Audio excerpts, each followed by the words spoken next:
is that other Muslim minorities have faced not just marginalization, but massacres and violent reprisals. The violence in Soweto is but one example of the difficulties the country faces. In September, Syrians will have a chance to make their own decision about the country's leadership. The hope is that a national election will help heal some of the divisions of Syria's past. This inquiry was presented by me, Tanya Beckett. The producer was Matt Toulson, the researcher Evie Yabsley, the editor was Tara McDermott, and the technical producer, Richard Hannaford. That was the inquiry from the BBC. I'm Saroja Coelho here on CBC Radio 1. Have a great day. Good morning, Manitoba. We find ourselves on a Wednesday, middle of the week. Thanks for joining us. I'm Marcy Marcusa. It is August 13th, and glad you're with us on the morning show on CBC.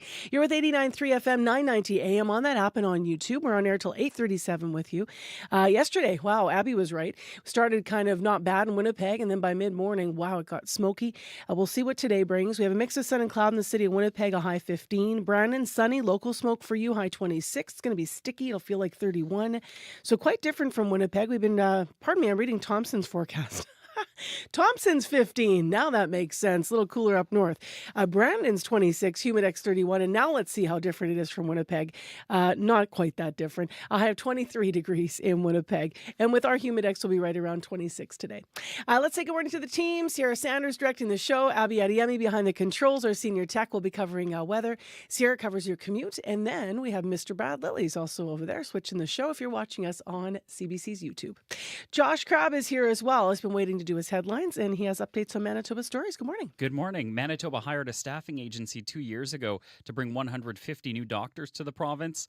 Only 2 have been hired. That's leaving both doctors and patients worried about the physician shortage now and into the future. Canada's defense minister was in Manitoba yesterday to talk up pay raises in the military. David McGuinty toured the Canadian Armed Forces base in Winnipeg. This after last week's announcement, military members will get increases ranging from 8 to 20%, retroactive to April. And some cracks are forming in the city's plan to rejuvenate a busy downtown street. Less than 2 months after it started, the street murals on Graham Avenue are peeling, but they are in store for a refresh. Those stories and more coming up at 6:30. All right, thanks, Josh. You're welcome. In addition to talking about the smoke and the wildfires here, let's talk about what's going on in St. John's. In a moment, we're going to hear that national update on World Report. You know that we have athletes there, young athletes. It is the Canada Games right now. Week 2 is next week. We're just rounding out, really the start here.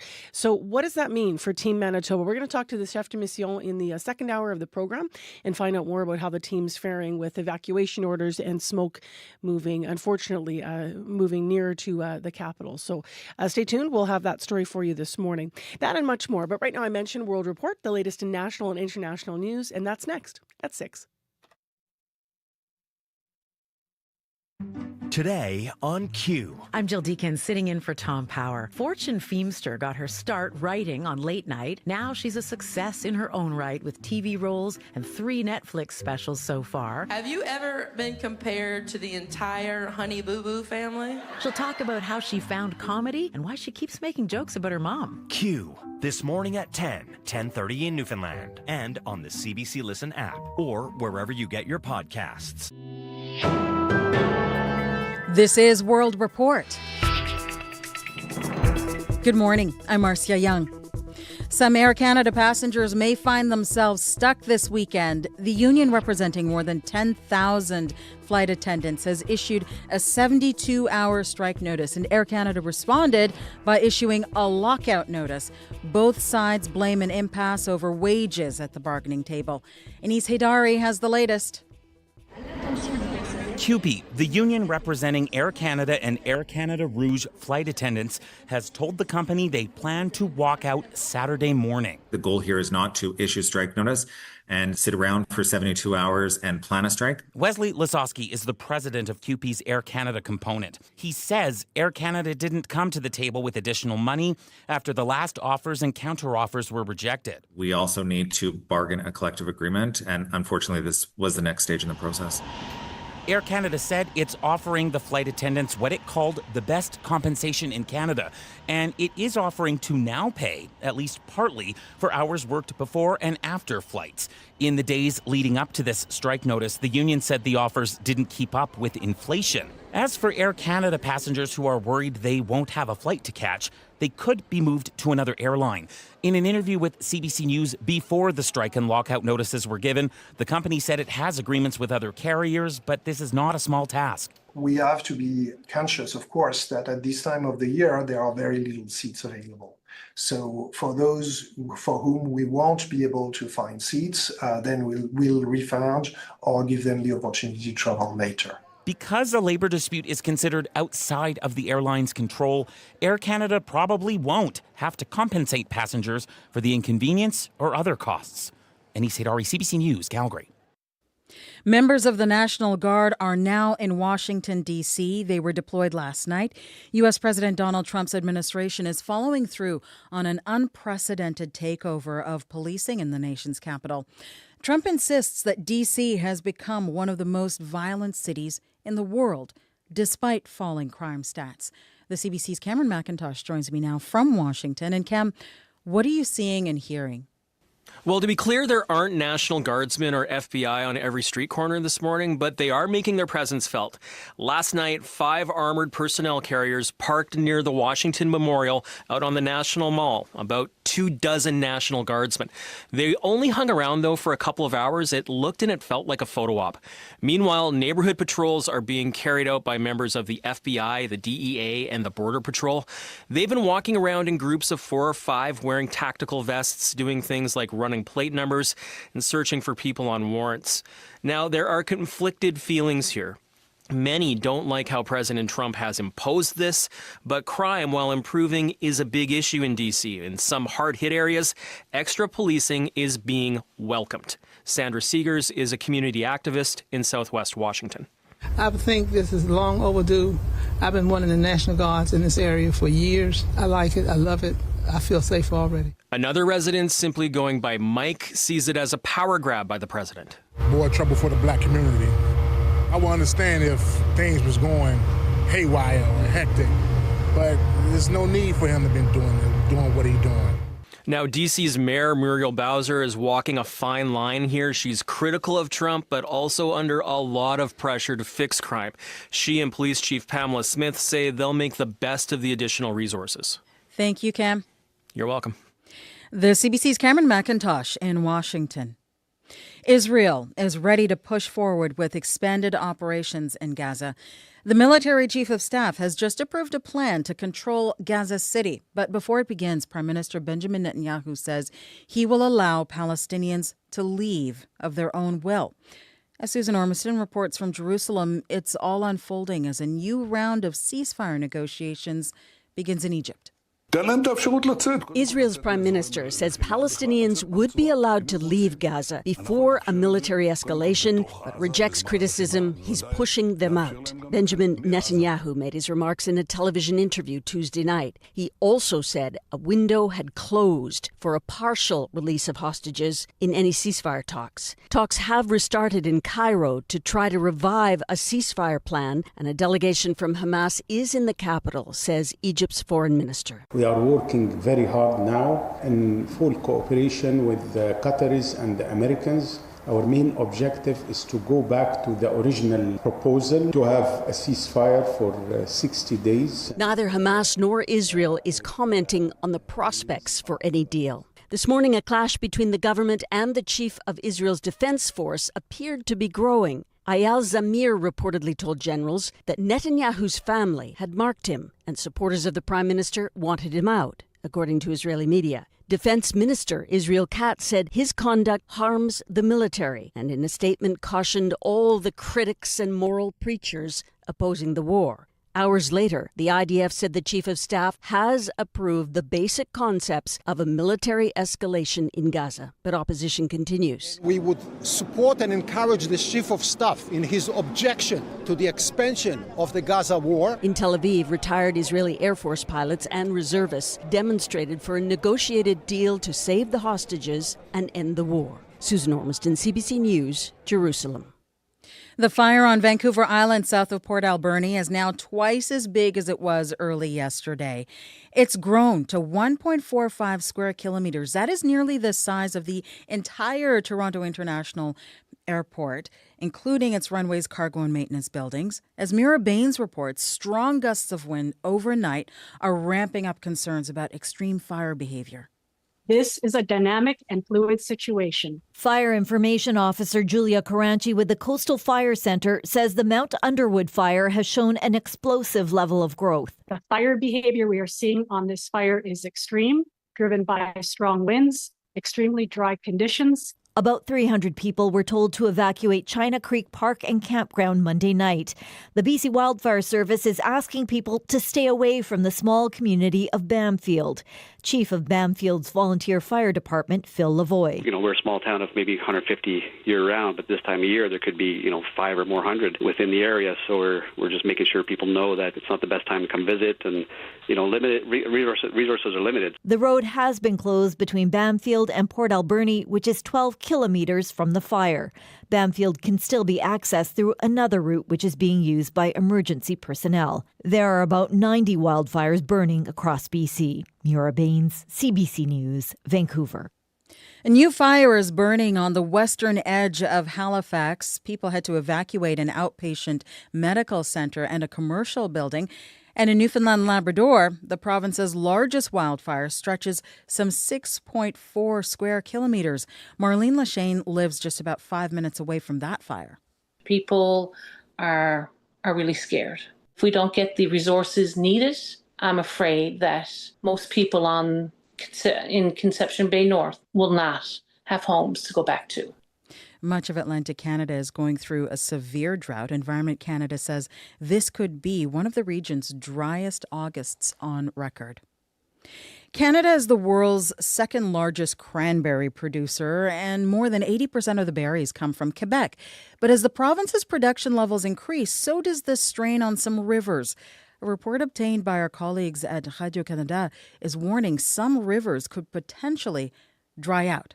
As Sarah Kate Dallaire explains, many growers are disputing that prediction. An internal investigation previously kept secret by the Quebec government was obtained by our Radio-Canada colleagues under a Freedom of Information request. The report looked at the worst-case scenario regarding the use of water for the province's cranberry production and its effects. The government says new cranberry farm projects could pump their water simultaneously during dry spells. This could mean some rivers would be pumped dry, and in other cases, twice the available water would be needed. The president of Quebec's Cranberry Growers Association, Vincent Godin, says it doesn't reflect their farming practices. We withdraw the water when it's available. We stock it to be able to use it in these periods of when there's less water available. He says cranberry farmers are conscious of water use challenges, but doesn't believe more production could lead to river dryouts. Gervais Pellerin is the president of the Bécancour Watershed Consultation Group. He says this increasing demand could also affect a municipality's economy if it can't continue to reliably provide water to farmers and to residents.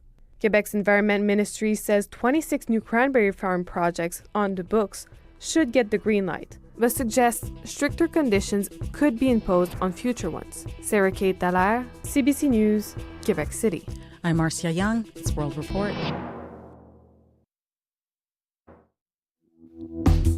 Good morning, Manitoba. I'm Marcy Marcusa. This is Information Radio. We're live in downtown Winnipeg on 89.3 FM, 990 AM on that app and YouTube. Thanks for joining us. It is at 13 degrees right now in Winnipeg. Your warm spot across the whole province is 14 at Victoria Beach. Cold spots Kelsey Dam at just 3 degrees. And Abby's in with a full picture of our weather for this Wednesday, August 13th in just a sec here. This hour in the program, you might have heard some of these stats this week. The number of Canadians and Americans crossing the border, our shared border, is down again. That's according to the latest numbers released by Statistics Canada. What does that look like at Emerson, our biggest border crossing here in Manitoba to the States? We'll find out. Also this hour on the program, have you noticed more wasps around lately? Well, of course you have. It is mid-August after all. On our medical column today, we're going to talk to Dr. Raj Bhardwaj about what he sees in ERs and why he says those wasps are aggressive because they're hangry. running out of food sources. They're looking at us. All right. We'll talk about that before 7. Right now, 6:11 the time. Let's get to other matters in the news. Josh Crabb is here with our headlines. Good morning. A company hired to recruit 150 doctors to Manitoba brought just 2 to the province. Canadian Health Labs had 2 years to reach its target. Now the NDP government says it won't renew the contract. Canada's defense minister says Manitoba would benefit from more spending on its military facilities. David McGuinty had that to say while visiting CFB Winnipeg yesterday to talk up the Liberal government's plan to boost pay in the armed forces. And a plan to rejuvenate Graham Avenue in downtown Winnipeg is already showing its age. The street murals are peeling, but they will be fixed. I'll have those stories and more coming up at 6:30. All right. Thanks a lot, Josh. Let's get into this forecast as mentioned. Abby, it looks a bit cooler today, hey? Yeah, a bit cooler. You're stepping outside, you'd notice it's getting cooler outside. However, we still have a bit of warm conditions coming our way. It will come with a mix of hazy conditions later in the day in some southern regions with a mix of sun and clouds. While the northern part of the province, what we've been waiting for all along, the cool front coming that way, and most regions up north will be seeing wetter conditions today. Winnipeg at this time, 13 degrees, mostly cloudy outside. We'll see a mix of sun and clouds today. During the afternoon period, like around that lunch break, we'll notice the smoke will drift in again. We'll warm up to 23 degrees, but it's going to feel warmer than that. In the southern part of the province, we're seeing cool and misty conditions in Brandon this morning, and every other region seeing more like cloudy temperatures around cloudy conditions with temperatures around 8 to 13 degrees. Up north, light rain falling in the Power, Flin Flon, and Thompson Churchill, mostly cloudy. Temperatures between 6 and 12 degrees at this time. But Winnipeg at this point, we're at 13, and it's going to be more like a mix of sun and cloud with smoke coming in the afternoon. All right. Thanks, Abby. Thank you. And now to the morning commute. Sarah Sanders is in. Hello. Good morning. Getting this Wednesday. Today's Wednesday. It is Wednesday. It is Wednesday. I'm doing the same thing. I All almost summer said I've been Tuesday. like, what day of the week is it? Yeah, I almost said Tuesday. I thought it was Wednesday yesterday. It's a whole thing. Anyways, on this Wednesday commute, not too much happening so far as we kick off the show and the morning. But if something gets in your way this morning, whether you are here in the city or out on the highways, I'd love to know about it so I can let your fellow commuters know what is going on out there. You can give me a call on the CBC commuter line. That number is 204-788-3093.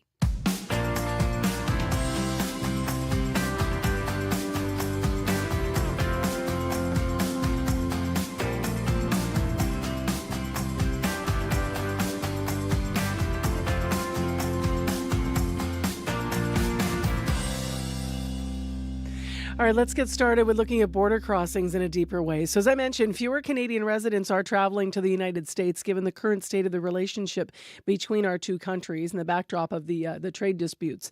So recent numbers from Stats Canada show that the number of Canadians who made return trips from south of the border by car last month was 1.7 million. Now, what's significant, because that number really on its own, you need context.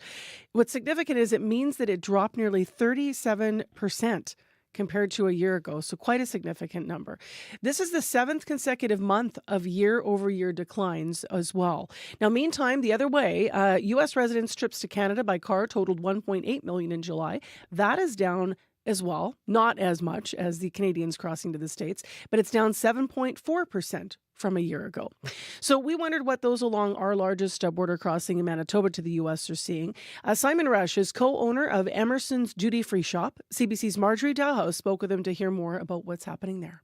So what are you seeing there in terms of traffic at the border where you are? Well, exactly what you just said, although I would add that we're looking at year-over-year declines or even month-over-month declines. But when we look at it relative to the pre-pandemic period, it's even more drastic than that. For example, the last long weekend that we had, we would expect hour-long or 2-hour-long lineups of leisure traffic leaving Canada going into the United States. And I could have counted, a dozen vehicles all morning. Oh, wow. Yeah. Okay.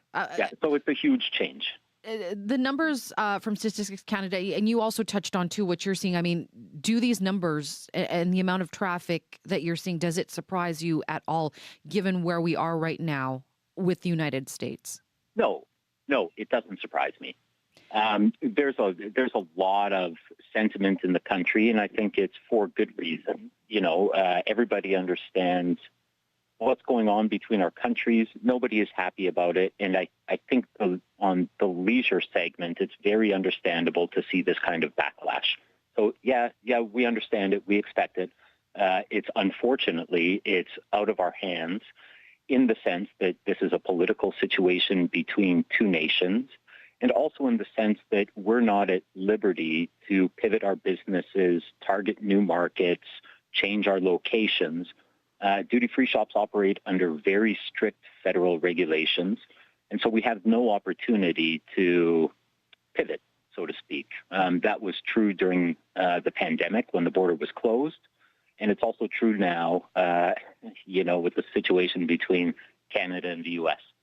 I want to talk about the impact on your duty-free shop. How has this lack of traffic, how has it affected your business? Because as you said, you can't pivot, you can't change it. You are what you are. So how has it impacted your business? Well, so a good example is for the summer months, when traffic picks up, and that's usually when most of the business flows through a land border duty-free shop in Canada. Here in Emerson, we would typically be about 35 employees. And this year we're 6, including myself. Wow. That's quite the drop. It's a huge drop. It not only impacts our business, but you can imagine in a small town like Emerson, in a normal year, we're a very significant employer. And so the town of Emerson and the surrounding community also feels that impact as well. There aren't as many opportunities. It's a major change.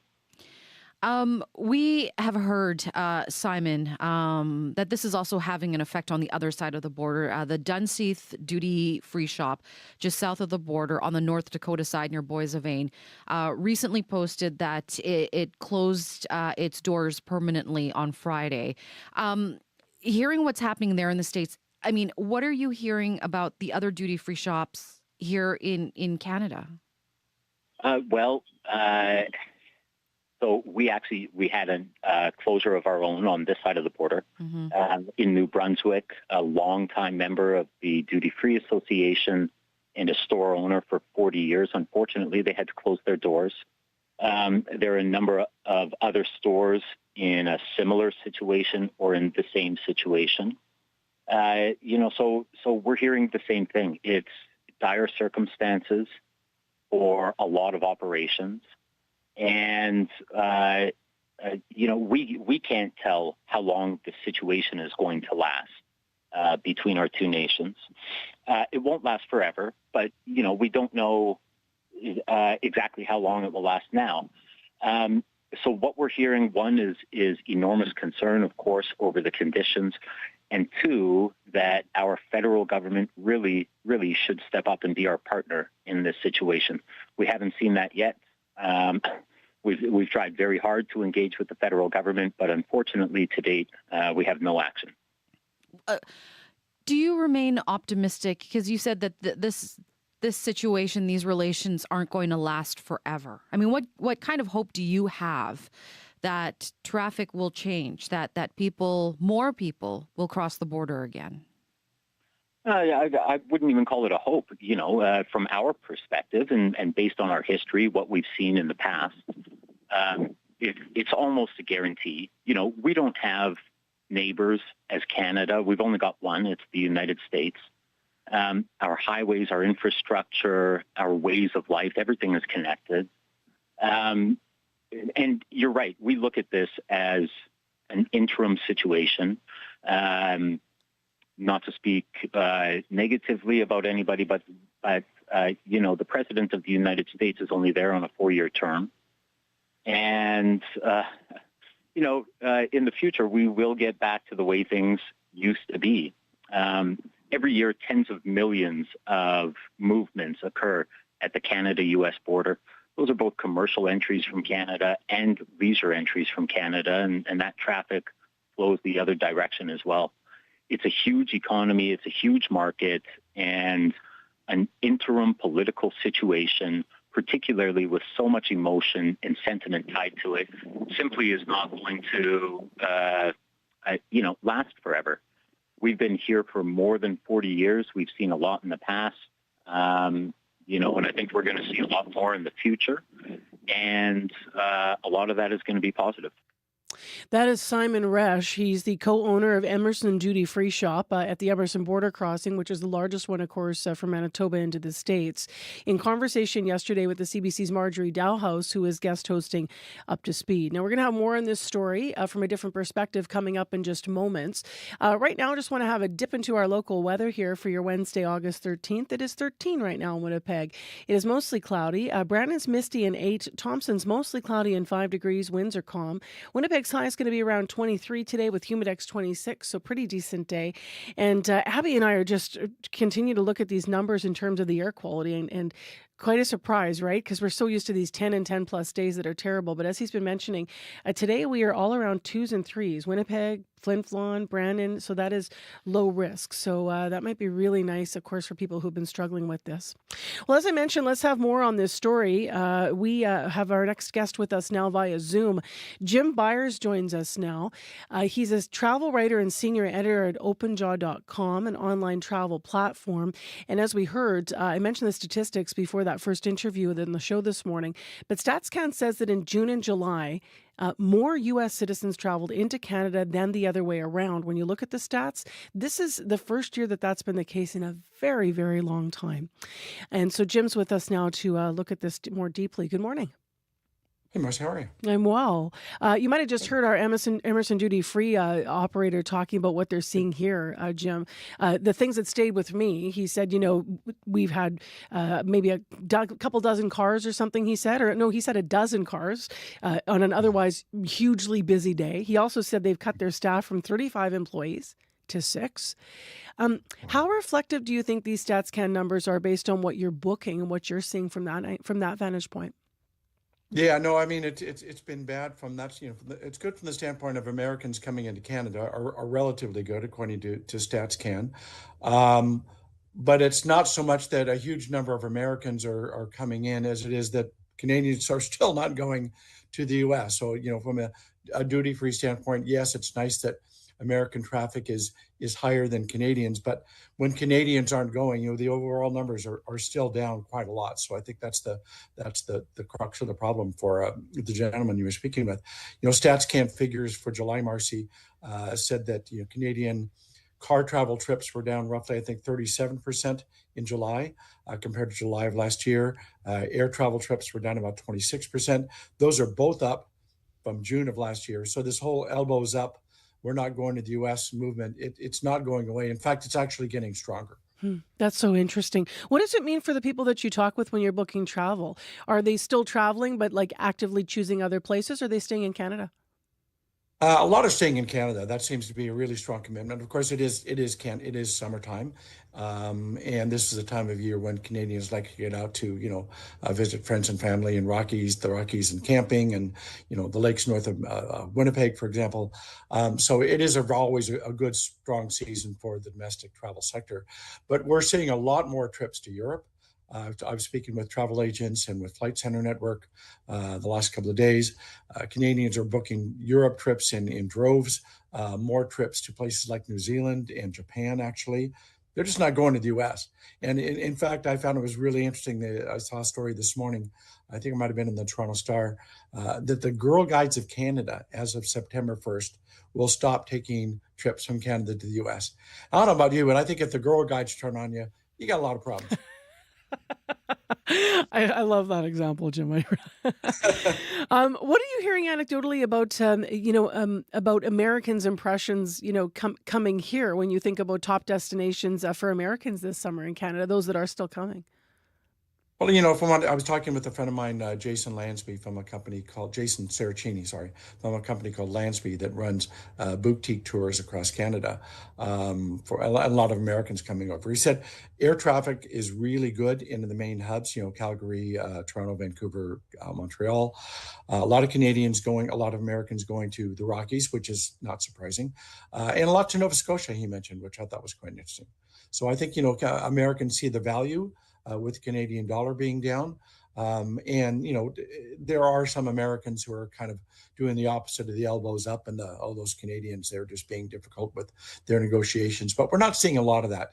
Most Americans seem to be fairly sympathetic to the Canadian cause and understanding why Canadians aren't going south. And that's not stopping them from coming north of the border. Are there any benefits for us here in this sort of shift in terms of Canadian businesses to this trend, either in the short term or in the long term? Yeah, I think the long term, because I don't think this is going away. I've had debates with friends of mine, and some people are like, as soon as we get a deal with the U.S., Carney and Trump sit down, this is all going to go away. I don't think so. I mean, when your travel to the U.S. is down 37%, that doesn't rebound overnight just because Trump and Carney shake hands. So I think this whole elbows up, anti-U.S. Sentiment, if you want to call it that, I think it's going to last for a while. But that is good, I think, for Canadian tourism. We've seen this Canada Strong Pass this summer, where people get discounts or free admission to national parks, discounts for museums. And I think that's going to continue. I think Canadians are going to continue to explore Canada. 1 in 10 jobs across Canada, Marcy, are in the tourism sector. That's really, really good for the economy, for restaurants, for hotels, for workers all across. And the spin-off effects, I think, is really good for Canadian tourism and for the economy in general. Anything to add, Jim, that I haven't asked you about? No, I think it's just, I was born and raised in the U.S., in California. I've been in Canada for 44 years. A citizen for 35 or 30 years or something. I've never seen this kind of an attitude. I've never seen anything like this kind of elbows up anti-U.S. sentiment. But of course, we've never seen this kind of rhetoric from the United States. I don't think anything would have changed if Biden was president, nothing would have changed. If Obama was president, nothing would have changed. If Trump had just even been, as mindful as he was in his first term and not raised 51st state and all of this tariff stuff, I think we'd be in a very similar pattern to where we've been before. But things have changed, and I just don't see this going away anytime soon. And I think now probably, as you're talking about the elbows up in the trade and the initial reactions to what might have changed some of these numbers, when you look at that longer term, as you're suggesting, and why this could continue, I think people are also now starting to maybe lean in as well, perhaps, to some of the political climate in the U.S. and things that are historic for other reasons, right? Like what's going on even with the change in policing and federal guard taking over in Washington. And certainly I think people are just sort of watching here going, okay, there's more. We're next door to a very different place, things we've never seen before. Yes, we are. And I think a lot of Canadians are just waiting for that other shoe to drop and just seeing a continuing pattern of a president and a country that seemingly has changed the way it does business and the way it treats people. And it's going to be very interesting. All right, Jim, thank you very much for the analysis. Really appreciate you being part of our first half hour here. My pleasure. Thanks. That's Jim Byers with us live on CBC. He's a travel writer and he's a senior editor at openjaw.com. That's an online travel platform. We reached him this morning in Toronto. Well, we're getting close to news time now. Josh Crabb is going to be in. I'm Marcy Marcusa with our team here at the show, Brad Lillies, as well as Abby Adeyemi and Sierra Sanders here. Thanks for joining us in the morning show. If you need us on your commute, by the way, 788-3093 is where you can give us a call and update anything. We'll pass it along on the air here. In addition, business news coming up. If you're a regular listener, Crystalie Ramlichan will join us on the report today. We're going to start with the labor news in the airline industry. It is not looking good for people with upcoming flights with Air Canada. So we'll get the latest after your CBC Winnipeg News. This is CBC News. Good morning. I'm Josh Crabb in Winnipeg. At 6:30, it's mostly cloudy and 13 downtown. It's 11 in Dauphin and 8 in Churchill. A company hired to recruit 150 doctors to Manitoba brought just 2 to the province. Canadian Health Labs had 2 years to reach its target. Now the NDP government says it won't renew the contract. Dr. Nichelle Desolé is president of Doctors Manitoba. She doesn't know what happened with this contract. She says she's worried about the doctor shortage now and into the future. It's not enough for us to say, oh, we're, second lowest in the country for physicians per capita, which we are. That benchmark, that's not even a benchmark. Everyone is falling behind. 10 years from now, we're going to say, what the heck were we doing 10 years ago? According to the government, Manitoba has 200 more physicians today than when the PCs were in office in 2023. Desolé says she appreciates Manitoba is finding other ways to increase physician numbers. The union representing 10,000 Air Canada flight attendants has issued a strike notice. The move came after a midnight Eastern deadline. Air Canada flight attendants will be in a strike position this Saturday. Mira Baines reports. The earliest workers can walk off the job is on Saturday at 12:01 a.m. Eastern or 9:01 p.m. Pacific time on Friday. Air Canada flight attendants held demonstrations at 4 major airports on Monday. And last night, the union representing more than 10,000 flight attendants issued strike notice. The two sides have been negotiating a new collective agreement since March, going over key issues like wages, work rules, and unpaid hours. People worried about their flights this weekend have options. The airline says that any passengers booked to travel between August 15th and August 18th can change their flight if tickets were purchased no later than August 13th. These passengers will be allowed to change their flights for free to another date between August 21st and September 12th. Air Canada said late Tuesday afternoon that the two sides were far apart in negotiations. Mira Baines, CBC News, Vancouver. Canada's defense minister says this year's busy wildfire season has exposed the need for a strong military. David McGuinty was in Winnipeg yesterday touting his government's move to address low recruitment and retention rates. Last week it was announced that armed forces members will get pay raises ranging from 8 to 20% retroactive to April. McGuinty says the fires in Manitoba, Newfoundland, and elsewhere show the value of the Canadian forces. Now, what happens when Canadians are in trouble? We call the Canadian Armed Forces, and they answer the call, and they go into harm's way, and they send in planes and personnel to airlift thousands and thousands of people out of difficult situations. McGuinty says some members were also deployed to Jordan last week to help airdrop food supplies in Gaza. He says the pay increase was long overdue and will be delivered within the first 100 days of the announcement. China says it will impose harsh new duties on Canadian canola imports starting Thursday. The move could be devastating to Canadian producers. Andre Harp is a canola farmer in Grand Prairie, Alberta. To put it bluntly, it was total shock. We did not need to hear that. We're busy getting ready to harvest this year's crop. Our minds are on other things. We weren't expecting tariffs, especially this huge. China says it will slap a 75.8% duty on Canadian canola. And finally, some cracks are forming in the city's plan to rejuvenate a busy downtown street. Earlier this summer, Graham Avenue got picnic tables, games, and street murals, all to give the space a more dynamic feel. Now, less than 2 months later, the street murals are peeling. Cool Streets Winnipeg was hired to paint the street. Stefan Dorge says the wear and tear on the street combined with tight deadlines contributed to the peeling. We did use a high-grade quality concrete paint, but yeah, the just embedded oil of about 20 years of leaking and the extreme heat of some of the days of application really led to a little more quick peeling than we had hoped. Dorge says his team will be back in the spring of 2026 to refresh those murals with a new coat of paint as per their maintenance agreement. And that is the CBC News from Winnipeg. Your next local news is at 7:30. I don't know about you, Josh, but just speaking about the peeling paints and our harsh climate and everything in the extremes. Whenever I have people in my life, and we have one right now that is been here for a couple of years, that's what they talk about. They've come from Wales, and they just talk about expecting the weather here to be a certain way, and then being surprised by how extreme it is. Right? Yeah. Because people think about the extreme cold, but they don't think about how extreme our summers are. are too. Yeah, it gets pretty hot too, and that definitely creates some challenges for sure. Yeah, for sure. For that, pavement, all those things that we constantly talk about. All right, thank you. Yeah, you're welcome. Josh Crabb is live in our news center this morning on CBC. You're with Information Radio. This is your morning show.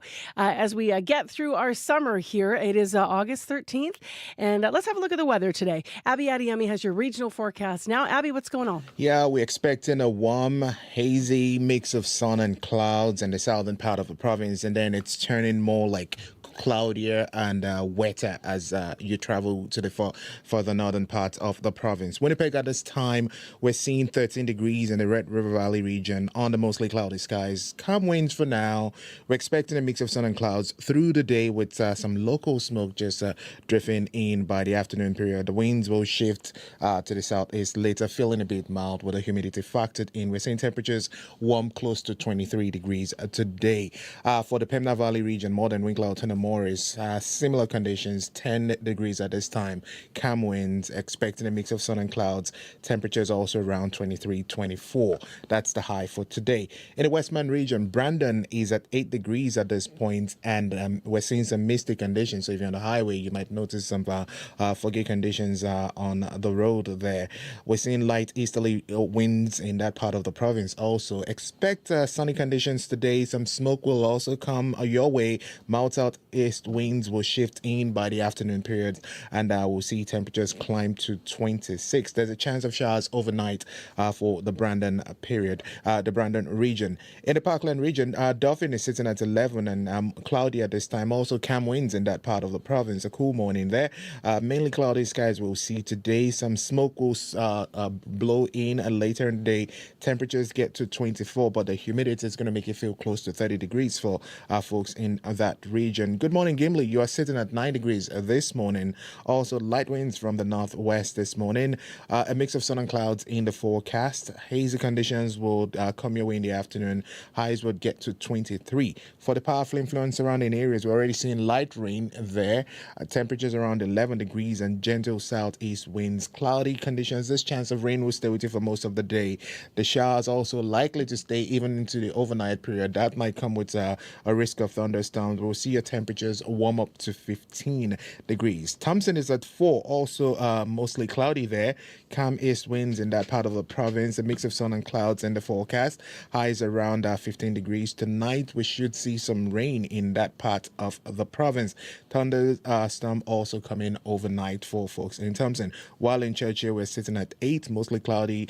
Just some mild breeze in that part of the province. The day will stay mostly sunny. Once you get into the morning, we'll see highs around 11 with partly cloudy night. Also chance of a rain for the Churchill region. So across the province today, Marissa, it's more like warm and hazy down south, and then if you go up north, it's cool, some sunshine, and of course we're expecting rain in some regions up north. Winnipeg right now, 13 degrees. All right, thanks. Thank you. Here's Sarah Sanders now. How you doing? I'm doing all right. No Good. papers in front of me. Means it's on quiet. the desk, so it means, you can kind of just tell. It's been a quiet first hour here on the morning commute this fine Wednesday, hump day, as it's well known here. It means everyone listening who is from Toronto or originally from Toronto, now you live in Manitoba, you're going, this is awesome because our traffic's so good. Yeah, I'm bright-siding it. Exactly. There's always a silver lining. I mean, exactly. Sarah's kind of lonely, but that's yeah, okay. but that's okay. That's okay. Sometimes it does pick up later on in the show, and I love that. I get so excited when the phone starts ringing. It's like a nice little adrenaline rush almost. But I'm still not seeing too much out there. Just want to remind folks, if you're heading out on the highways or heading up north, make sure you're checking Manitoba 511 to see if there are any highway closures or any incidents going on, especially up north. I know there are some road closures due to wildfires in the north. So if you are making the trek up north or anywhere out on the highways here in Manitoba, make sure you're checking Manitoba 511 for an up-to-date look at the highway conditions out there. But if you are here in the city or out there on the highways, I'd love to know if something's getting in your way or slowing you down. You can give me a call on the CBC commuter line. That number is 204-788-3093. All right, thank you. Thank you. Well, this commute might be smooth, but what if you're planning on flying in Canada? Maybe not so much. Let's go to business news with Kristalee Ramlakan. She's here with our report. Good morning. Hey, good morning, Marcy. So I alluded to this labor news in the airline industry. It is not looking good right now, at least, for people who might have upcoming flights with Air Canada. So what is the latest? Yeah, that's right. So Air Canada flight attendants intend to strike this weekend, of course. We've been hearing a lot about that. 10,000 workers could walk off the job as early as Saturday morning. And the union says in response to the strike action, Air Canada has also issued a lockout notice now. Now, Air Canada says it will begin a gradual suspension of flights to allow for an orderly shutdown as it faces this potential work stoppage. So the airline says the first flights will be canceled tomorrow, with more on Friday and a complete shutdown by the weekend. So the union says it is holding out some hope for a deal before Saturday, but that, the two sides have reached an impasse now. So the two sides have been negotiating a new collective agreement since March, going over key issues like wages, work rules, and unpaid hours. But the airline says there's still a huge gap between the union's request and what it can offer. It says it's offered an increase of more than 38% on global compensation and that's been turned down by the union. But the union says the wage increases offered do not keep up with inflation. Now, if you have an upcoming flight here, Air Canada says customers whose flights are canceled will be notified and they will be eligible for a full refund. And the company also says it's made arrangements with other carriers to try to provide customers with alternative travel options. But of course, there may not be enough space because we are in the middle of summer and is the peak travel season right now. Yeah, we're going to check in the next hour with some folks from Team Manitoba who are a little bit nervous maybe, between the wildfires and the flight issues. Athletes are going to be trying to get there for the rest of this week and next week's games as they continue there. So we'll be watching. Let's go to tariff news now. Some economists say that the impact on Canada, Crystal Lee, may not be as high, actually, as headline figures suggest. Can you give us more specifics on this? Yeah, so when you kind of peel back the many layers of tariffs and exemptions imposed by the U.S., some economists say the effective tariff rate on Canada actually looks much lower. So the effective tariff rate is an average of the import duties paid on goods heading to the U.S. that accounts for exemptions tied to the Canada-U.S.-Mexico Agreement, or CUSMA. So while U.S. President Donald Trump ramped up blanket tariffs on Canada to 35% at the start of the month, that move maintained an exemption for goods compliant with CUSMA. So RBC estimates the effective tariff rate is actually closer to 6%, and BMO has it at 7%, and the Bank of Canada had it around 5%. Of course, though, that was before Trump's latest escalation. But the effective tariff rate could be lower as U.S. businesses shift away from importing Canadian goods that have higher rates on them. And there are still those sector-specific tariffs. So, for example, tariffs of 50% on steel and aluminum will have an outsized impact on those sectors and industries, of course. But Canada's effective tariff rate is still well below other trading partners of the U.S., with RBC pegging those at around 15 to 17%. And finally, photography company Kodak, like one of the giants of the past, could be stopping operations. Yes, that's right. So the 133-year-old company is warning investors that it might not survive much longer. So in its latest earnings report, the company warned that it doesn't have the cash to pay its roughly $500 million in upcoming debt obligations. Now, Kodak hopes to get the money by ceasing payments for its retirement pension plan. So not great news for those people. And the company sold, its first Kodak camera for $25 all the way back in 1888. And of course, at the time, photography was not a mass business because the technical skills and equipment needed to do it. But the Kodak camera was designed to make photography more widely accessible. And of course, now most of us all have cameras right in our, pockets with our phones. And even though Kodak introduced the first digital camera back in 1975, It has failed to capitalize on the rise of the digital technology. The company filed for bankruptcy in 2012. Now, in 2020, it got a brief moment of reprieve when the U.S. government tapped it to transform into a pharmaceutical ingredients producer. But of course, we see that it has racked up debt again. And, also, though, the company continues to manufacture films and chemicals for businesses, including the movie industry. And it licenses its brand for a variety of consumer products. Well, you never know in the future, Kodak, right? Like vinyl's back big. Maybe not big enough to save companies, but we'll see. What's going on in the markets this morning?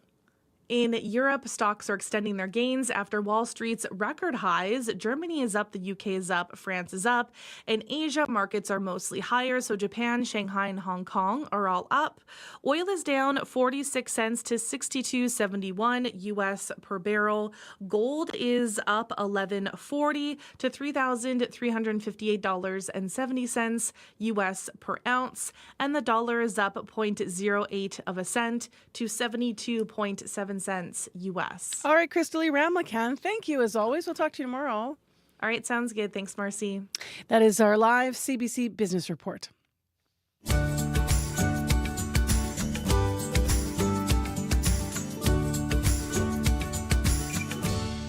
Well, let's have some local music now. This one comes from Jerry Serrata. It's called Back Road Therapy. I'm like a kettle on a stove, something's gonna blow, life's cranking up the heat. I'm getting crushed by the weight of a million different things, all pushing down on me.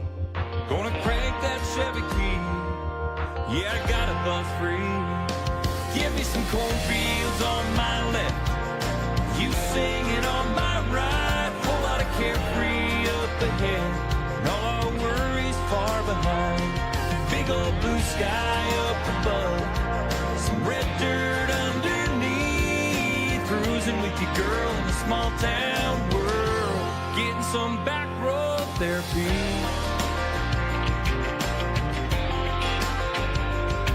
Take me back in time, just you and I, wheels were always rolling. Nothing we were chasing, no destination, living in the moment. Gotta get back there now, and this old truck knows how. Give me some cornfields on my left, you singing on my right, whole lot of carefree up ahead, and all our worries far behind. Big old blue sky up above, some red dirt underneath, cruising with your girl in a small town world, getting some back road therapy. We're just a couple miles away from breaking those chains. Give me some cornfields, blue skies, red dirt, and sunshine. Oh, give me some cornfields on my left, you singing on my right, whole lot of carefree up ahead, and all our worries far behind. Big old blue sky up above, some red dirt underneath, cruising with your girl in a small town world. Yeah, cruising with your girl in a small town world, getting some back road therapy. Getting some back road therapy.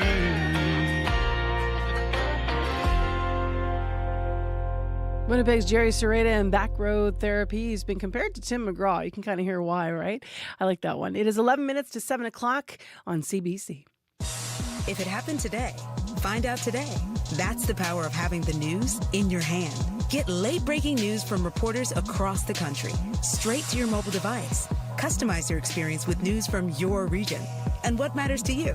Whether it's big headlines, detailed articles, live events, or on-demand video, CBC News has got you covered. Connect to the world. Download the free CBC News app or visit cbcnews.ca. Well, as the days start to grow shorter here, wasps start showing up at our summer barbecues, picnics, basically any outdoor activity involving food. Dr. Raj Bhardwaj is here today to talk on the medical column about what he's seeing in the emergency department and in urgent care when it comes to patients who've been stung. Good morning, Marcy. So tell me a little bit about why and what you're seeing around insect stings in the ER and urgent care these days. Yeah, it's a pattern we see every summer, and specifically in the second half of summer and into the early fall. We see more people with stings from wasps and yellow jackets, some people with anaphylactic type allergies, which can be life-threatening, and more people with another kind of allergic reaction as well, which sometimes is tough to sort out between, is this a reaction or is it an infection, things like that. But the reason that we see it nowadays is because of the life cycle of the insects more than anything. So if you understand wasps, what they're doing, these worker wasps are out collecting protein. They're collecting insects. They bring it home to the nest, and they feed the protein to the wasp babies, those little larvae in the nest. And then the larvae excrete a sugary goo to feed back to the workers. So as we get into the late summer, the nests are not expanding their populations as much. There aren't as many babies being hatched. So the workers aren't being fed as much sugar, basically. So they go get their own sugar fix from flowers for a while. But as the flowers and other bugs start to die off in the late summer and early fall, then the wasps can't get enough food. So the wasps get hangry and they go looking for other sources of protein and sweets. That's also why they're more aggressive and more likely to sting. And that's why we see more people with stings this time of year. I love that you're using hangry for this. It's perfect. Perfect description. Right. What kinds of things do people go to see a doctor for after they get stung? Yeah, so two big common scenarios, right? So one is if people are known to be allergic, right? So they know that they have an anaphylactic allergy to wasp stings. Hopefully they were carrying their EpiPen with them and managed to use it. But even if they did, they should be monitored for a few hours to make sure that things don't get worse as the epinephrine from their EpiPen wears off, especially if they got stung multiple times. So luckily, maybe only 1% to 2% of the population has a deadly allergy to stings like that. So it's luckily a relatively uncommon thing that we see, but more common this time of year. And then the second thing that we see is that people get stung by a wasp, and then within the next few hours, or even over the next 1 to 2 days, the area around the sting site gets more red, more swollen, more itchy. And it can be pretty dramatic. Like a person gets stung on the middle of their forearm, say, and within a couple of days, their whole arm and hand is swollen and red and itchy. That's called a large local reaction. It's not deadly, but it sure can be alarming, and it certainly brings people into the emergency department and urgent care. Yeah, I've seen this actually in someone that I know. It looks like a Popeye forearm or something. It's very dramatic. Take us through the first scenario, though. What should people know about anaphylactic allergies to stings like that? Yeah, so a lot of people know that they are, that they do have anaphylactic allergy because they've had the reaction before and they've been diagnosed and they've been given a prescription for an EpiPen. So this is the time of year to make sure that you've got your EpiPen with you when you're outdoors, because these wasps are, they're relatively very aggressive and willing to sting just, as they pass by you kind of thing. So the signs of that severe allergy, first of all, you get a widespread rash. So not just a rash where you got stung, you'll get a rash like in different parts of your body. So you get stung on the hand and you get a rash on your neck or your face or your other arm, things like that. People with anaphylaxis can also get nausea, vomiting, stomach cramps. They can also have trouble breathing. They can get lightheaded. They can get swelling. And people think that it's the swelling, like especially swelling of the throat, swelling of the tongue, that's the most dangerous. That is dangerous for sure. But a lot of the time, the most dangerous is actually the lightheadedness, the sudden and profound drop in blood pressure from the allergic reaction. So epinephrine protects you from a lot of that, but it's short acting. So you use your EpiPen, but you also call 911, please, right? Because they can bring the hospital to you. They can start the IV fluids. They can give you other medications. They can give you more epinephrine if needed. So the Epi buys you time, but the venom is in you and your body will continue to react to it. So you need to be carefully monitored. We can use a cocktail of other medications and stuff as well. I once had an allergist colleague who would tell their patients that if all you do for your anaphylactic reaction is take an antihistamine, then you'll still die. You'll just die without a rash. Now, that's dramatic. That's overly dramatic, I think, but it does help people remember to use their EpiPen and not just take an antihistamine for a true anaphylactic reaction. What about the other scenario where people have a local reaction but no sign of a more serious reaction? Yeah, so those local reactions, they can get, pretty big, pretty impressive. They're not dangerous though. So the main treatment for those is going to be non-drowsy antihistamines. Now, this is, assuming that you know what's going on with you and you've had these before. If you don't know and your whole arm is swelling up, then yeah, for sure you should get checked out. But if you do know that, oh yeah, I've had this before, it didn't really turn into anything, it took a while to get better, then yeah, for sure antihistamines are the way to go. Now, we've talked before, Marcy, about how Benadryl is old-timey. Right? It's very common, but it's an old-timey antihistamine. There are better, newer, non-drowsy antihistamines out there. There's a bunch of brand names: Allegra, Claritin, Reactine. There are the generic versions of those, which are just as good. And you take those as directed. And with these large local reactions, the key is don't give up on them, right? The large local reactions usually peak about 2 to 3 days after the sting, and they can take a week or more to fully settle down. And then with any sting, wash the area soap and water, apply ice to the area 20 minutes at a time. You can take some anti-inflammatories as well, like ibuprofen or naproxen. Watch for a fever, because sometimes little puncture wounds like stings, or especially if you're scratching at it, and they can get infected. And so watch for a fever so that we've got a clue as to whether it's maybe infected or if it's just a large local reaction. In terms of sort of risk going forward, if you have a large local reaction diagnosed for the first time, there's actually a very small chance, like maybe 2%, that you'll go on to have an anaphylactic reaction with subsequent stings. And if you have a history of a few large local reactions in the past, then you've sort of proven that all your body does is have large local reactions. It doesn't have anaphylaxis. So the risk that you'll go on to develop anaphylactic reaction to that same sort of sting at some point is even lower. All right, Dr. Bardwaj, thank you. My pleasure. That's our medical column. Dr. Raj Bardwaj is our guest every Wednesday morning at this time. It is 3 minutes to 7 o'clock. Speaking of the time, that means Josh Crabb is back in studio with our news headlines and an update. Good morning. Good morning. Manitoba contracted a staffing agency 2 years ago to bring 150 doctors to the province. Only 2 were hired. That's leaving both doctors and patients worried about the physician shortage now and into the future. If you're hoping to fly on Air Canada this weekend, you may want to explore alternatives. The union, representing more than 10,000 flight attendants, has issued a 72-hour strike notice. And some cracks are forming in the city's plan to rejuvenate a busy downtown street. Less than 2 months in, the paint used for the street murals on Graham Avenue is peeling. I'll have those stories and more at 7:30. All right, thanks, Josh. You're welcome.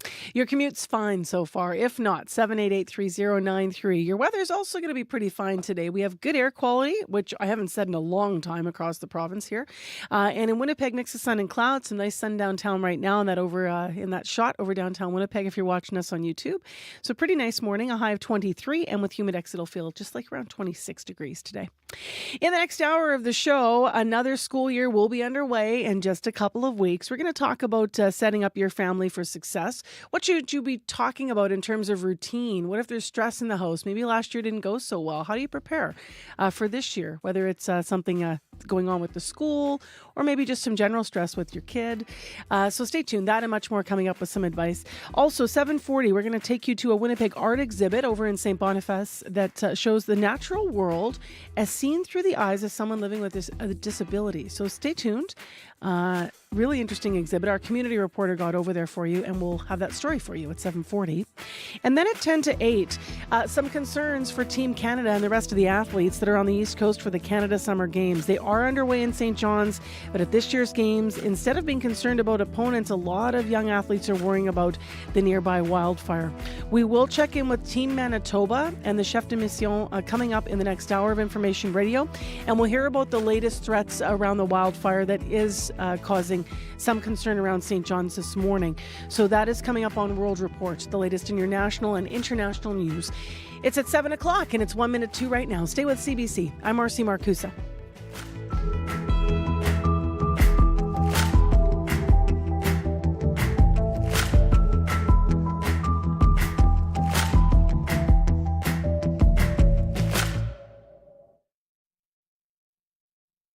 Today on The Current. I'm Rebecca Zandbergen. This summer has not been quiet in the United States when it comes to politics. Donald Trump is vowing to remove the homeless from Washington, D.C., and he's promising to stop violent crime in that city. From redrawing voter maps in Texas to Donald Trump's plans to take over Washington's police department and more. That's coming up on The Current. The Current, this morning at 8:37, 9:07 in Newfoundland, and on the CBC Listen app.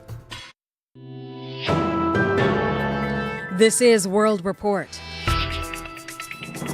Good morning. I'm Marcia Young. Some Air Canada passengers may find themselves stuck this weekend. The union representing more than 10,000 flight attendants has issued a 72-hour strike notice. Its members could walk off the job as early as Saturday morning. The country's largest airline responded by issuing a lockout notice. Both sides blame an impasse over wages at the bargaining table. Anis Haidari has the latest.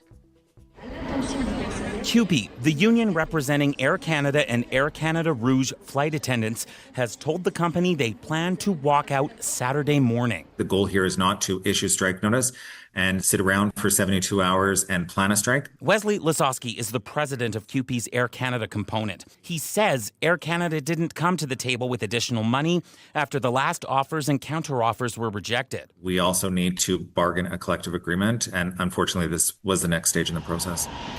Air Canada said it's offering the flight attendants what it called the best compensation in Canada, and it is offering to now pay, at least partly, for hours worked before and after flights. In the days leading up to this strike notice, the union said the offers didn't keep up with inflation. As for Air Canada passengers who are worried they won't have a flight to catch, they could be moved to another airline.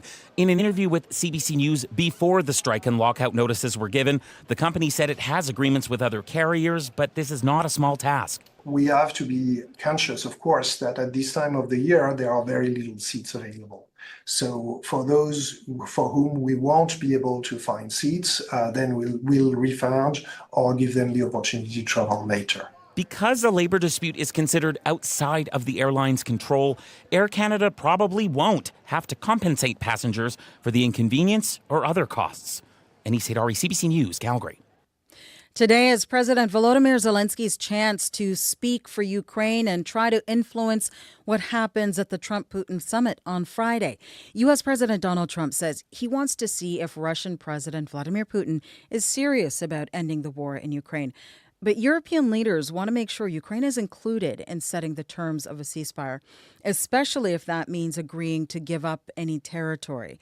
So today is a day of virtual discussions, first between Zelensky and European leaders. Then they will all speak with Trump and his vice president.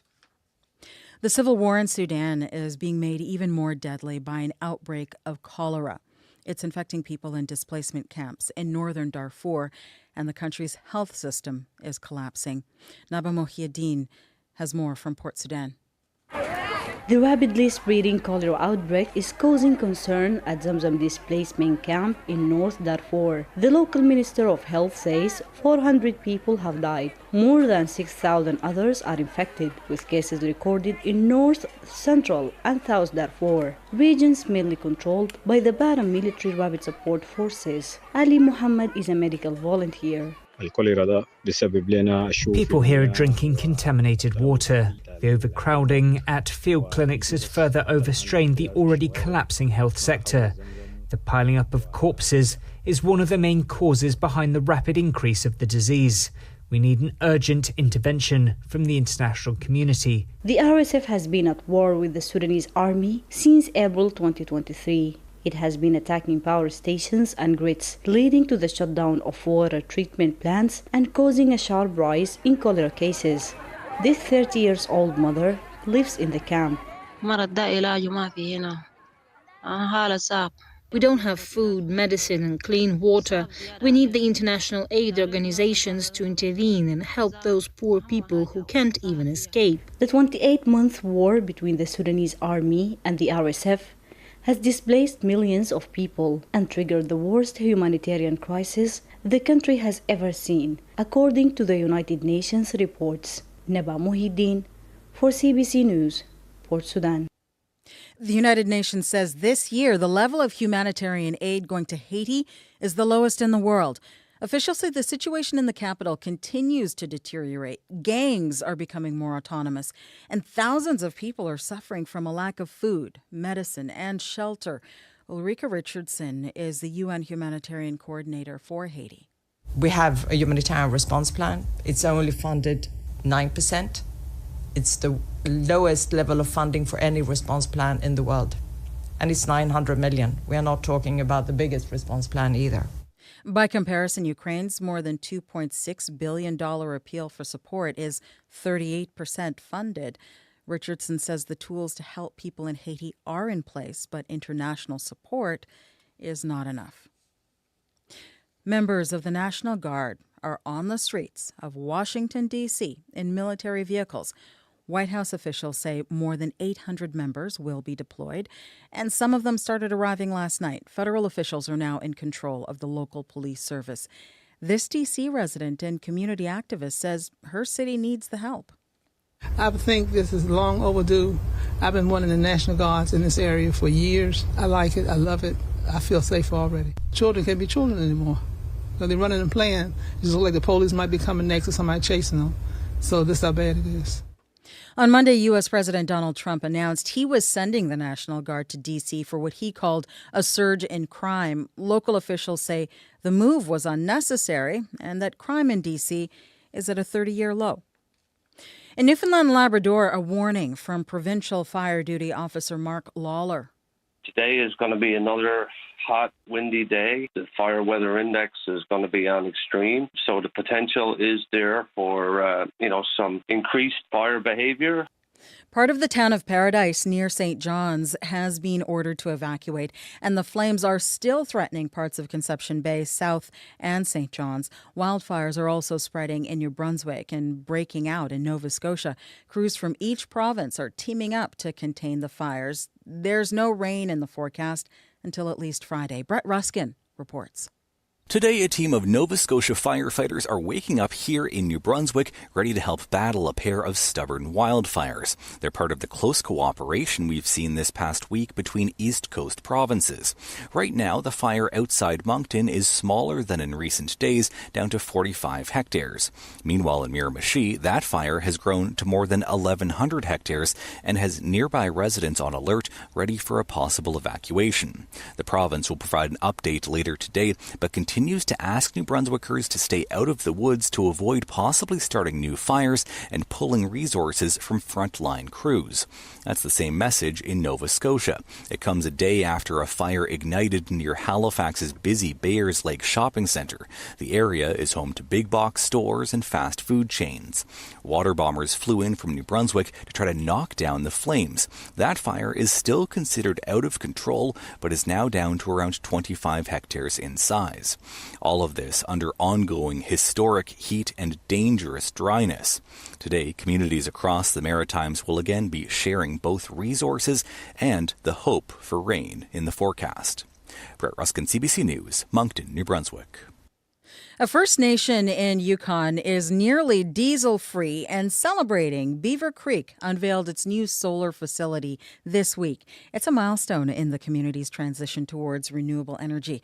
As Julian Green reports, officials say it is already having an impact locally and across the territory. And the project builds on the strength of our ancestors. Dwayne Browen, a councillor with the White River First Nation, says the solar array is a boon for the community of about 80. At once, he says it'll reduce carbon emissions while providing stable electricity and jobs. Browen says the solar field has become a source of pride. This is unceded WRFN land, and we are excited to see the Development Corporation create a large project that benefits our community. Yukon communities not connected to the main power grid, just like Beaver Creek, are increasingly harnessing solar to offset decades of diesel use. The array in Beaver Creek is so large, the First Nation says it could displace more fossil fuels than other projects in the country and generate enough electricity to meet half of the community's demand every year. Mike Pemberton, who very recently took over the mantle as premier, says the project stands as a bastion against climate change. The Yukon government aspires to reduce greenhouse gas emissions by 45% by the end of the decade. Clean energy solutions like these are vital to protecting the Yukon's ecosystems, wildlife, and traditional ways of life that make this place so special now and for generations to come. Leaders say the solar field will reduce roughly 1,100 tons of carbon emissions each year. That's like driving your car about 8 million kilometers. Julian Green, CBC News, Whitehorse. That is the latest national and international news from World Report. News anytime. CBCNews.ca.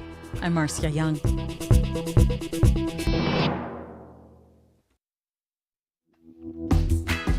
Good morning, Manitoba. Light rain now falling in Flin Flon and the Paw, little fog rolling into Portage.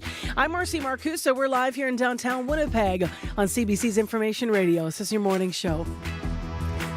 Thanks for joining us on 89.3 FM, 990 AM on that app and on YouTube on this Wednesday morning. Well, if you're looking at the calendar, then you know we're a couple of weeks out from the beginning of school. What does that mean? When do you start to reintroduce routines without ruining summer for the kids? And what if you have some legitimate stress about returning to school, whether it's generalized anxiety on the parents' or the kids' part, or whether or not it's related to something concrete with the previous school year being a challenge? We're going to have a big conversation about that this hour. What should you be thinking about now that you can do to make things better for yourself? Also, this hour on the program, we are going to hear how a community of people living with disabilities is sharing their love of nature through art with a special exhibit that's up right now in St. B. So we'll take you to St. Boniface for that story. And as you just heard on World Report, challenges with air quality and wildfires in St. John's and across Newfoundland and Labrador. Well, the Canada Summer Games are underway there now. We have Team Manitoba athletes there. We have other athletes waiting to go there. So between that and what's going on with Air Canada and the threat of strike action with the attendance, we are going to talk to the chef de mission for the team, Manitoba, coming up at 10 to 8 this morning about what athletes should know and also about what it's been like at the Games. So stay tuned. Right now, let's go to other stories and headlines with Josh Crabb. Good morning. A company hired to recruit 150 doctors to Manitoba brought just 2 to the province. Now the NDP government says it won't renew the contract. Canada's defence minister visited CFB Winnipeg yesterday to talk up the Liberal government's plan to boost pay in the armed forces. David McGuinty also says Manitoba would benefit from more spending on its military facilities. And a plan to rejuvenate Graham Avenue in downtown Winnipeg is already showing its age. The street murals are peeling, but they will be fixed. Your next local CBC News is at 7:30. Thanks, Josh. You're welcome. All right, Abby, it's your turn. Let's get into the weather. Down south, we'll be seeing a mix of sun and clouds, and some local smoke will be blowing in later, just after lunch break. And up north, we're seeing cooler temperatures there with showers and a chance of thunderstorms for the northern regions this morning. In Winnipeg, 13 degrees still under mostly cloudy skies. We see a blend of mix of sun and clouds outside already. Some smoke will sweep in this afternoon. We warm up to 23. Tonight we stay partly cloudy. A small chance of showers overnight, and we'll see temperatures cool off to around 15, 16 degrees. Tomorrow brings more sun and clouds. Possible showers also in the southern region, from the Pembina Valley region into the West Man region, the Parkland, the Interlake region. We're already seeing temperatures around 9 to 11 degrees, and we still have that misty condition in the Brandon area. Most of the regions will see partly sunny conditions with smoke coming in later, and temperatures warming to around 26 with the humidex in the lows at 30s. Up north, the Power Flin Flon Thompson Churchill, 6 to 11 degrees. That's what we see this morning. Light rain already in the Power Flin Flon, and we'll see temperatures get to Churchill gets to 11 degrees today. All right. Thanks, Abby. Thank you. And now to the morning commute with Sierra Sanders. Good morning. Not hearing too much on the commuter line this morning, so things are moving smoothly on your commute today. But I wanted to remind folks about a closure on Smith Street. So all northbound lanes, the east side sidewalk, west side sidewalk on Smith Street between Ellis Avenue and Notre Dame are going to be closed. This is due to the Burt Block Party that is kicking off tomorrow night, where they start setting up the stage there right in front of the Burton Cummings Theater. And it's a big event, obviously. It's running from tomorrow all the way and all through the weekend. So obviously there will be some closures because of that. So this is on Smith Street, all northbound lanes, the east side sidewalk and west side sidewalk on Smith Street. And this is between Ellis Avenue and Notre Dame will be closed. And again, that's due to the Burt Block Party that is kicking off tomorrow night. Other than that, not hearing too much. As I mentioned, if something is getting in your way, whether you are here in the city or out on the highways, if you're walking, biking, driving, scootering, I'd love to know about it. You can give me a call on the CBC commuter line. That number is 204-788-3093.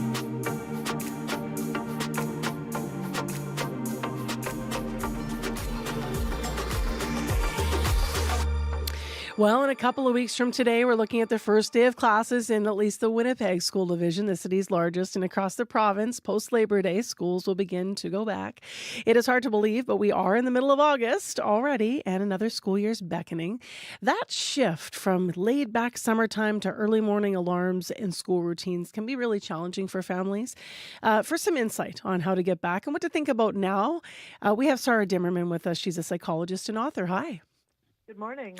So we are, as we mentioned, close to back to school, 2 weeks away, to Labor Day pretty much. Yes. When do you start looking to reintroduce that idea? Because the kids might be still having fun in the summer and sleeping in, and you want them to enjoy it, but also, you got to prepare.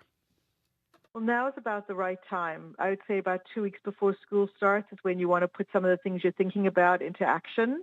And as you said, you want to balance that between, them still squeezing the last bit of summer out of the time, but also preparing ahead. And I kind of equate it to the weekend. So, Friday and Saturday night, you go to bed a little bit later.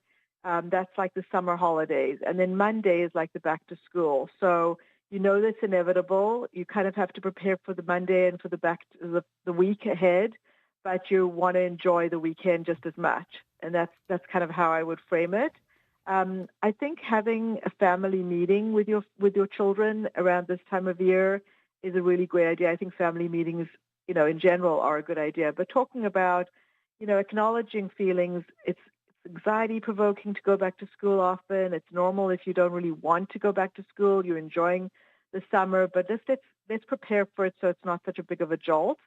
So often parents will talk to the kids and plan for a new sleep schedule. For example, the summer is often a lot more relaxed.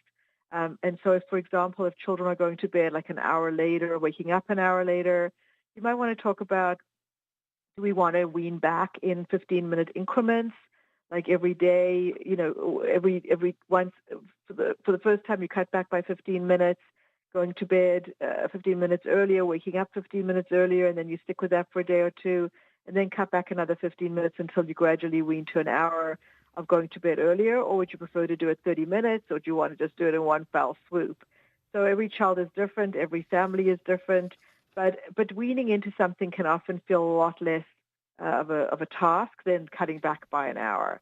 And then having lots of other discussions too about how school you will look. So let me lean into that part of it, because you mentioned that this can be stressful for some kids and families. What do you do if the stress is, because there's two kinds of stress. There's, I'm nervous about going back to school. Well, actually, there's multiple kinds. There's going back. It's maybe a new year, different teacher. But there's also maybe legitimate stress. Perhaps you had a tough year. Maybe you did have challenges with an educator. I mean, there's levels of stress. How should families approach that? Yeah, I think if kids and parents have had a difficult time with a teacher last year, or with administration at the school, or maybe even with school bullies or anything like that, then it's going to be a little bit more difficult as kids prepare to go back to what they had last year, and they think that's going to continue. So again, it's about how do you look at that? How do you deal with that? Do you know who the new teacher is for the next year? Can you help your child feel more comfortable knowing who the new teacher is? Can you speak to the administrators about the bullying? Do they know about the bullying? Administrators don't typically like parents to ask for their children to be placed in certain classrooms with certain kids, but if there's been a specific problem, how can you make sure to try to alleviate that problem by talking ahead of time? And now I think the teachers and the administrators are typically in about a week before school begins, so you may talk to your child about it now and then put it into action, before a week before. But as you said, just in general, even if you've not had a previous stressful year, going back to school is stressful in that, you're having to be more regimented, more of a schedule, extracurriculars, homework, getting kids up early in the morning, getting them ready. All of those things can be stressful on families. What about the smallest of the students, the ones that are going to be entering kindergarten? Any advice for sort of, do you practice the walk if they're going to be walking, or to the bus stop, or would you do that maybe a week out? Absolutely. I think a week is a good time, just so it's fresh. And that can be for really any age, but especially kids that are going to the school for the first time. most schools have orientations for parents and kids to come and meet the teacher and other students and parents, usually a week or two before. I think it's about a week before school begins. So you'd have that, but on your own, yes, walking to the school, familiarizing your child with the school property. If your child's walking to school with friends for the first time, or even on his or her own, making sure that they know the neighborhood really well, that they know what to do when, so practicing safety skills. I used to take my kids to school a week before school started every year and take a photograph of them just by the school sign, so I could see them growing every year in the same spot. I always It was love kind those of photos. a cute little ritual. And even so that, but also if they haven't had time to spend with their previous schoolmates and they've enjoyed their company last year, then maybe inviting them over in these last couple of weeks so the kids get reacquainted with one another. There's so much that you could be doing these last couple of weeks to help prepare your child and yourself. And then this is also, I just want to ask you this because parents and kids are inundated with the marketing too. The must-have outfit thing or the must-have school supply or whatever that's going to be.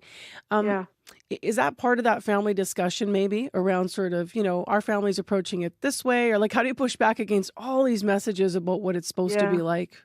A great question. I think it could be part of the family meeting. It's not just before school begins, but maybe just part of family meetings all year round. Again, to acknowledge and validate that they want to fit in, that they want to have what everybody else has. Education around what social media does and how it impacts people, and to acknowledge that and maybe to find a middle ground.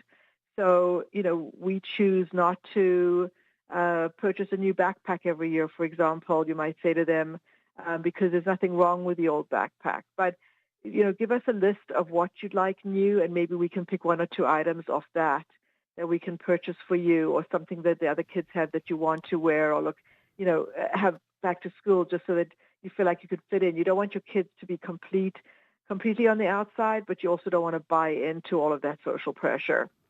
And I guess just last, we mentioned the kids running wild. There's the whole feral summer thing, right? Which is pretty much 1982, but right, exactly. Right. So okay.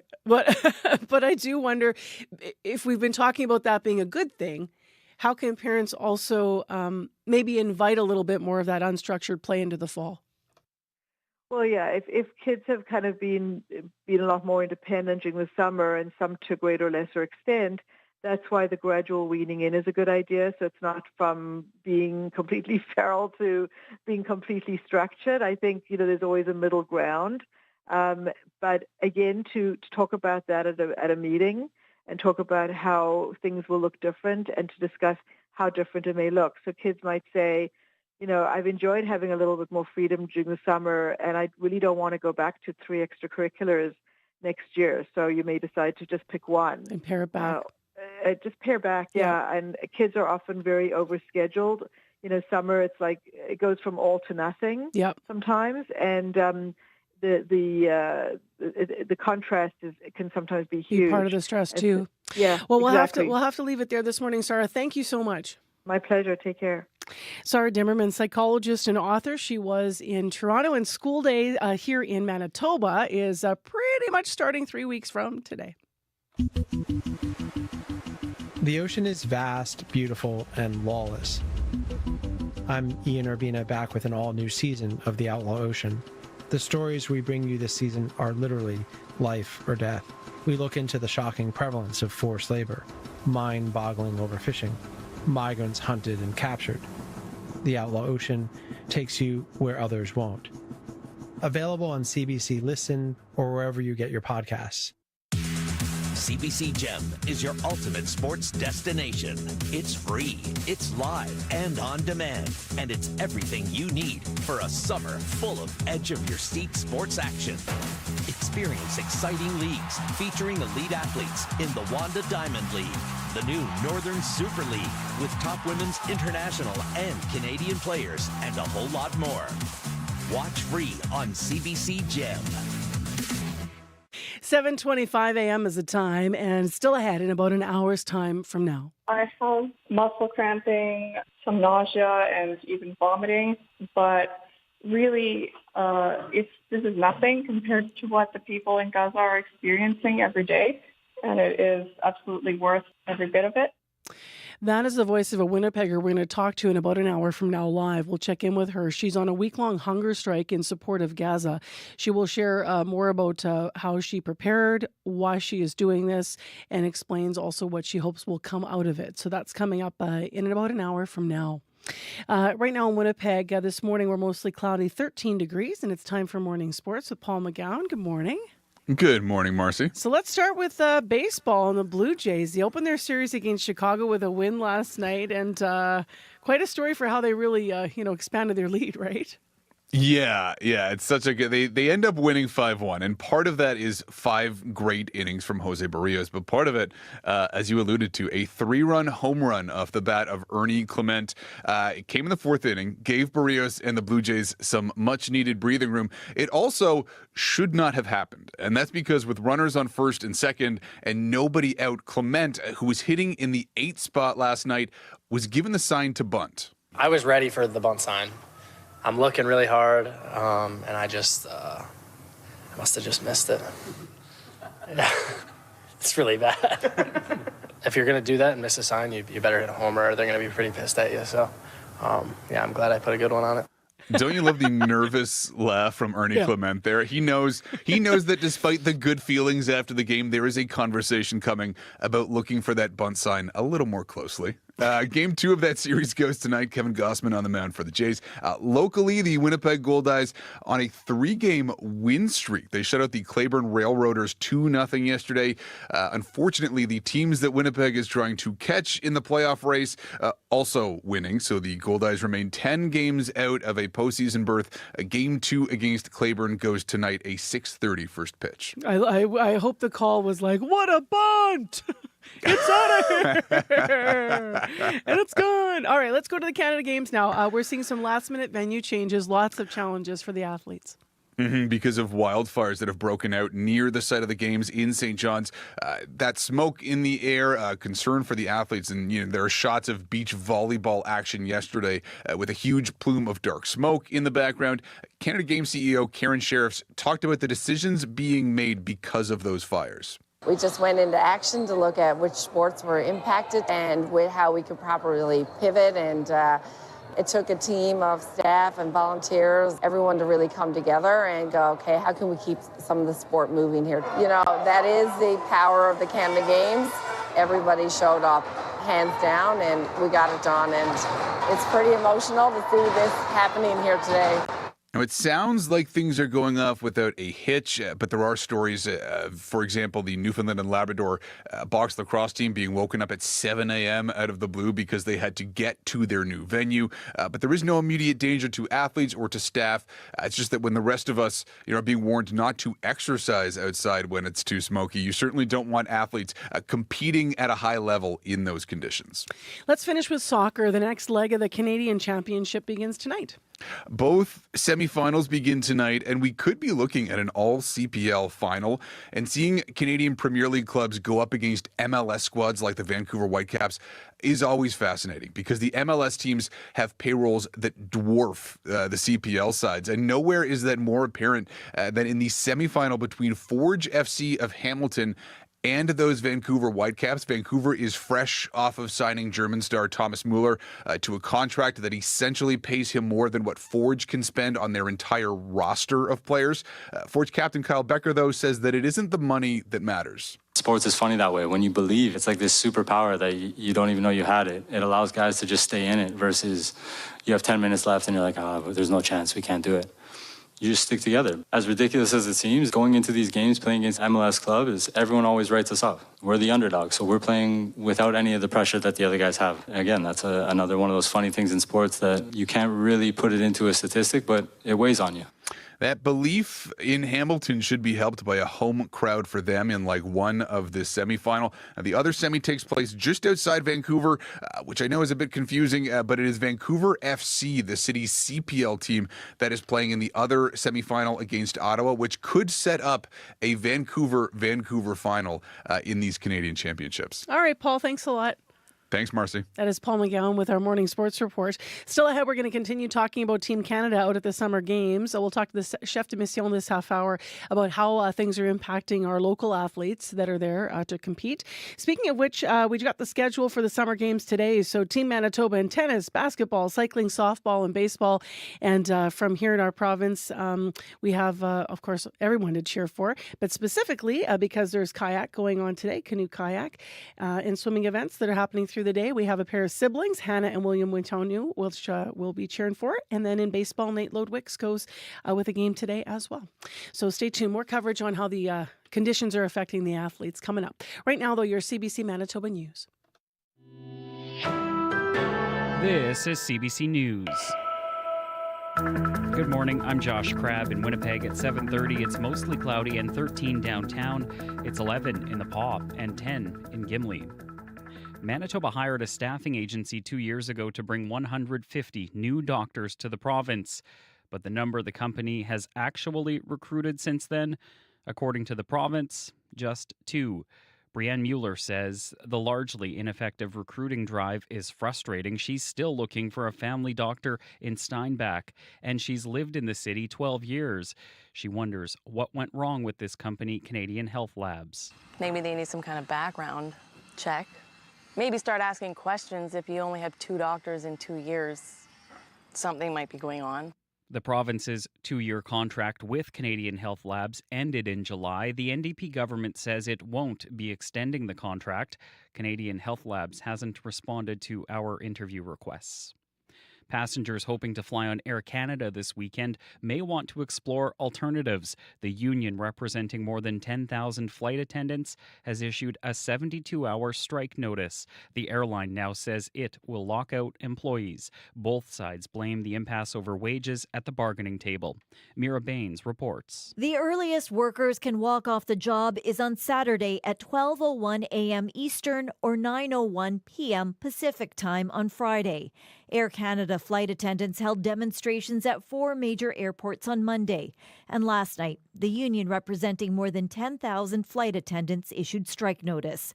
The two sides have been negotiating a new collective agreement since March, going over key issues like wages, work rules, and unpaid hours.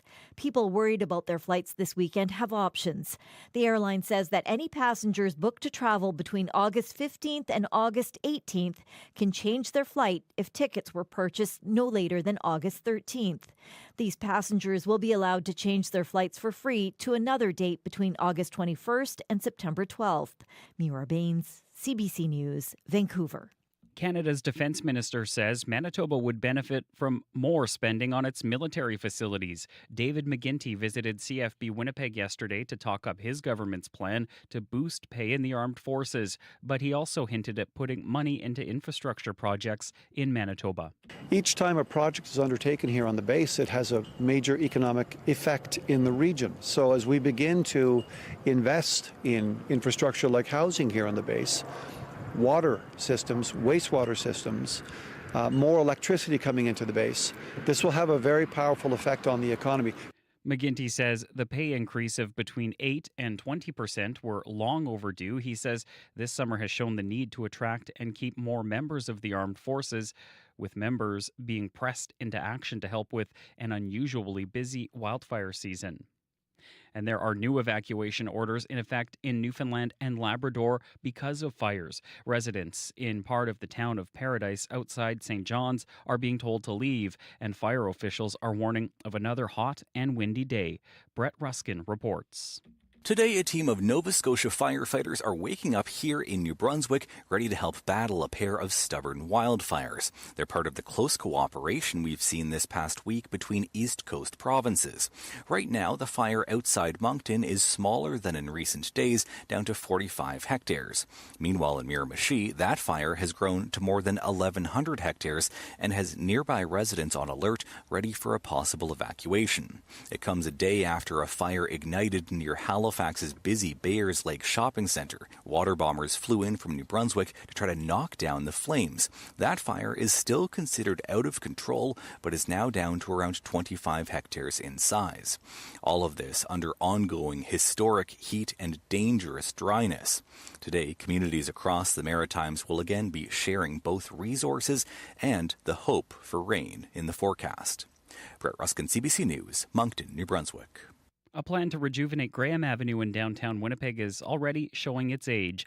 This summer, the city got to work on a facelift to make the area more vibrant and pedestrian-friendly. Part of that plan was to paint murals on the street to give the space a more dynamic feel, but the paint is already peeling. Cool Streets Winnipeg was hired to paint the mural. Stefan Dorj says the paint peeled faster than expected, but they plan to fix it up. We do have a maintenance plan in the spring 2026 after the winter to be able to come back with the artists and to refresh it again. They are meant to be ephemeral, temporary quick build components to be here for 2 years before the city can make permanent improvements to Graham. Dorj says they only had 10 days to paint the street, which is roughly 24,000 square feet of road. And that is CBC News from Winnipeg. Your next local news is at 8:30. All right, thanks, Josh. You're welcome. Abby, take it away. It's a regional forecast. Let's look around the province here. Yeah, we're expecting a mix of sun and clouds across most of the regions down south. And also coming along with that will be local smoke sometime in the afternoon, while the northern part of the province stays cooler with showers and thunderstorms. We're already seeing showers in the powerfully influent region. Winnipeg at this time, 13 still, mostly cloudy outside. We're looking at a mix of sun and clouds for Winnipeg and surrounding region, with local smoke bringing a high at near 23 degrees today. The humidity is going to feel around 26, 27. Light northwest winds in play, and it's going to change direction to the southeast as we get into the evening period. Showers and thunderstorms also possible overnight. For the Pembina Valley region, Modern, Winkler, Altoona, Morris, 10 degrees we're seeing in those in some areas there. A mix of sun and clouds also today would bring that local smoke your way. Temperatures warm to 24. In the Westman region, from Brandon all the way down to Minnedosa and surrounding communities, we're seeing misty conditions there with temperatures around 9 degrees. Expect sunny conditions later in the day with local smoke high around 26. The humidity is going to make it feel around 30, 31. Southeast winds would be mild, and then tonight there's a small chance of showers into the overnight period. For the Parkland region, from Dauphin all the way down to Roblin and surrounding community, we're seeing 11 degrees there, cloudy. Today with local smoke coming your way, a high of 24 with some winds coming from the southeast later today. We're also expecting showers overnight and possible thunderstorms. In the Interlake region, Gimli sits at 9 degrees at this time, with a mix of sun and clouds also, with local smoke coming your way sometime after lunch break. Temperatures will get to 23. Now tracking conditions in the northern part of the province, the Par, Flin-Flon, Thompson, Churchill. We're already seeing light rain in Flin-Flon and the Par. We're looking at temperatures hover around 11 degrees in that part of the province. Then further north, we're seeing cooler temperatures, rather showers in play also coming later. Highs will be around 15 to 17 degrees. Thompson currently at 6 degrees. Churchill at 8 degrees. And both regions already seeing some sunshine. We'll see scattered showers in those regions also later in the day. Winnipeg right now, we're sitting at 13 degrees. Okay, thanks, Abby. Thank you. Traffic sure has been quiet. We, of course, are in the middle of August. If you want to know what's happening in the fire zones, you can always try 511 just to make sure you're okay up there and traveling freely. Otherwise, you can give us a call at 788-3093 to update anything, and we'd love to hear from you. We'll pass it along. Sierra Sanders covering our traffic for us this morning. Well, next on the program, our community reporter was recently out and about, and she has a story this morning about a shared connection to nature through art. Right now at La Maison des Artistes Visuels Francophonie inside St. Boniface City Hall, there's an exhibit that looks at the natural world through the eyes of disability. There's colorful drawings, ceramic statues on display, and they're all created by members of L'Arche Winnipeg.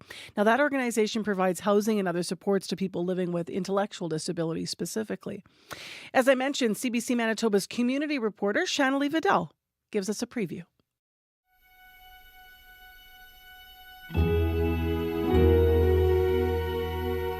I love this art piece. I like that it looks like this boat is kind of sailing into the pencil crayon. Me too, like what I said, sailboat sailing in the sunset. An art exhibit in Winnipeg is showcasing works by artists with intellectual disabilities.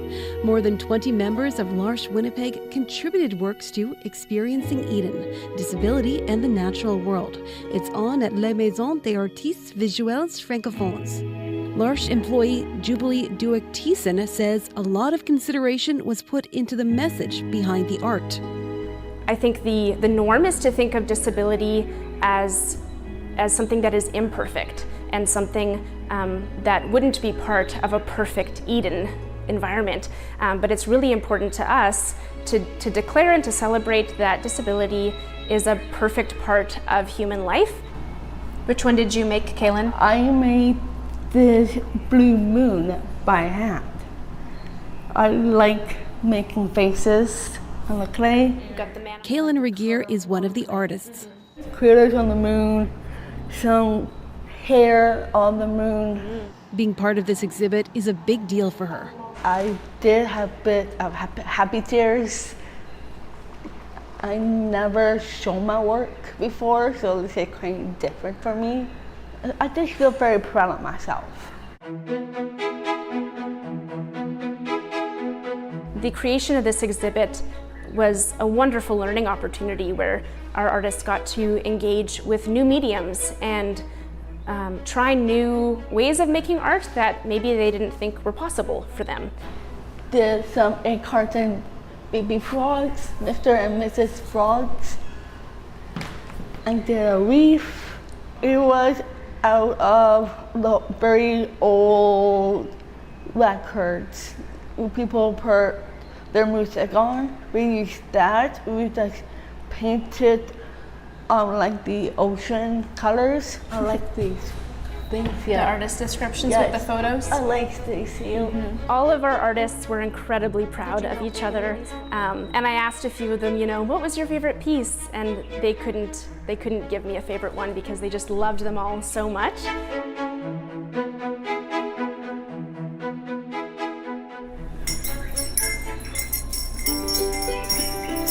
Experiencing Eden also has an interactive portion. Visitors are invited to explore this sensory garden. And the idea is that the space is designed to make you feel that you're out in nature, something all of the artists enjoy.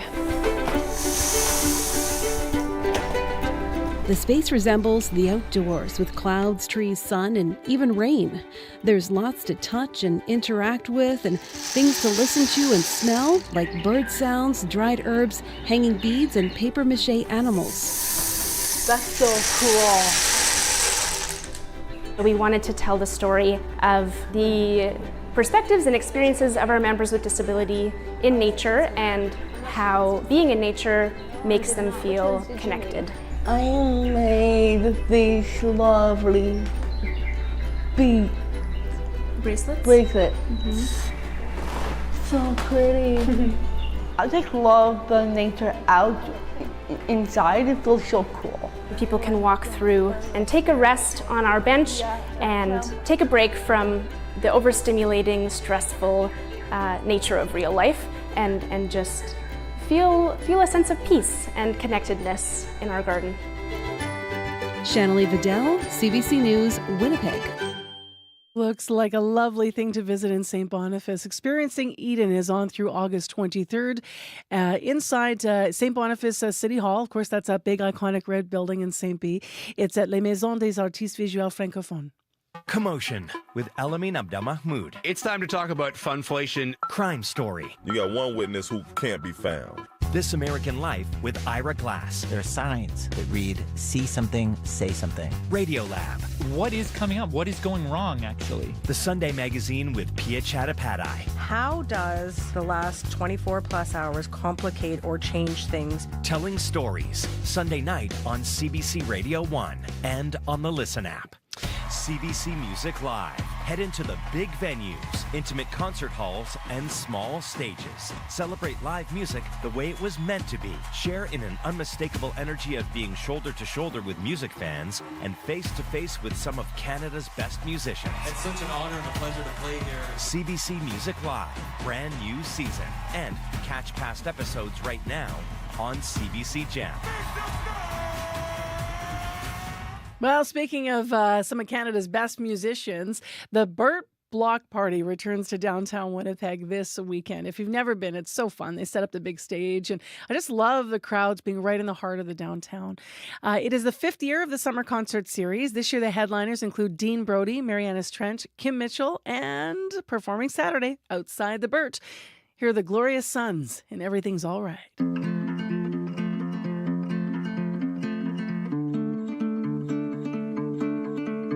Well, I spent all my money on a pack of cigarettes for a lady that I love with the name I forget.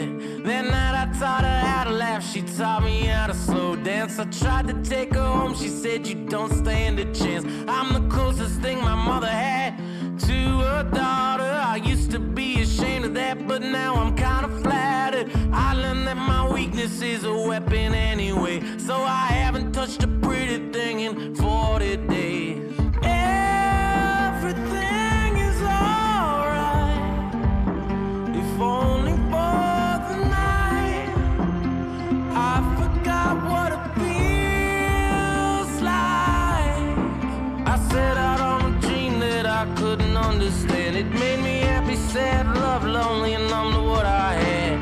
A few too many favors from a few too many fake friends. I wake up in the afternoon and do it all again. Yeah, punched a man on his wedding night. I'm still trying to figure out how to apologize. I learned the morning light can't fix nothing anyway, so I haven't touched a pretty thing in 40 days. Everything is alright, if only for the night. I forgot what it feels like. Everything is alright, if only for the night. I forgot what it feels like.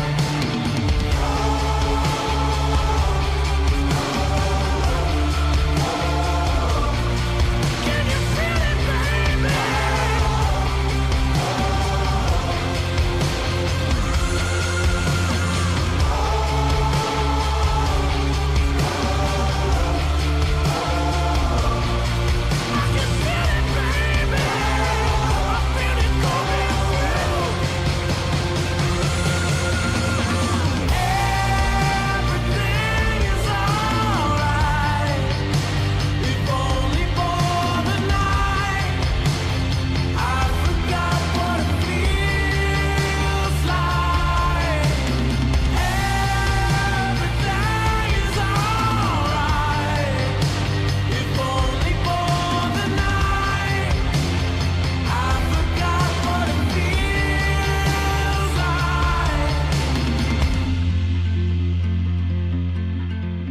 I spend all my money on a pack of cigarettes for a lady that I love with a name I forget. And I learned the morning light can't fix nothing anyway, so I haven't touched a pretty thing in 40 days. How cool is that going to sound floating over the night sky in Winnipeg Saturday night when the Glorious Sons play the Burt Block Party. They're headlining Saturday night here in downtown Winnipeg. That's Everything's All Right. 12 minutes to 8 o'clock. I'm Marcy Marcusa. Thanks for joining us here on CBC's Information Radio. 89.3 FM, 990 AM on that app and on YouTube. It is mostly cloudy. It's 13 degrees. Winds are calm. Brandon's partly cloudy this morning. You're at 9 degrees in that city. Northeast at 16 for your wind. And up in Thompson, if you're in that city, you got light rain rain falling on you, and 7 degrees is the current condition. In Winnipeg today, we're heading for 23. Brandon's going to be right around 26 degrees. And then in Thompson, the high today is 15 degrees. But I'll tell you what, a lot of people in Manitoba are watching what's happening on the East Coast, and especially those who are at the Canada Summer Games as Team Manitoba, or maybe they're getting ready to travel there because their competitions are coming up next week. And it is not just the competitors from other provinces that are challenging the athletes this year. Obviously, it is also the wildfires. Here's what we heard this morning in case you missed World Report. This is Newfoundland and Labrador Provincial Fire Duty Officer Mark Lawler on the situation today.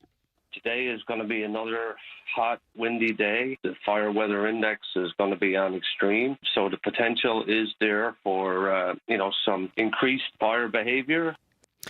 So obviously they're watching to contain the fires, but there's also poor air quality that continues to challenge what's happening at the games. So organizers in St. John's, Newfoundland and Labrador have been already making some changes. There's been multiple relocations for sporting events. There's been some postponements as well of the games. And thousands of people are under an evacuation order or on an alert right now around St. John's as that wildfire continues to creep close to the city. So Drew Todd is with us live this morning via Zoom, the chef de mission for Team Manitoba. He is in St. John's. Hello there.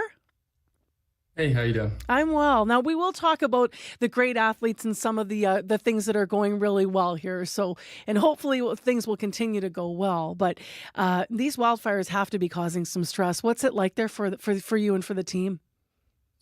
Yeah, I mean, there's definitely an element where it's a little bit scary here. We are trying to focus on sport competition as much as we can and keep the athletes distracted. But no question, we are kind of taking it on an hour by hour basis. And you really sort of see the impact of everything on the volunteers. They're spread very thin, as many of the local Newfoundland organizing committee has been pulled away in different directions, obviously for very good reasons with their personal lives, helping with evacuations or sheltering families that have had to move and things like that. So it's definitely a little bit crazy at times when we're seeing smoke clouds in the sky and they just kind of whip in because the winds are nuts and kind of swirling all over the place. But by and large, I think just a couple sports have been impacted, and we're trying to kind of keep the momentum and keep the athletes focused as much as we can.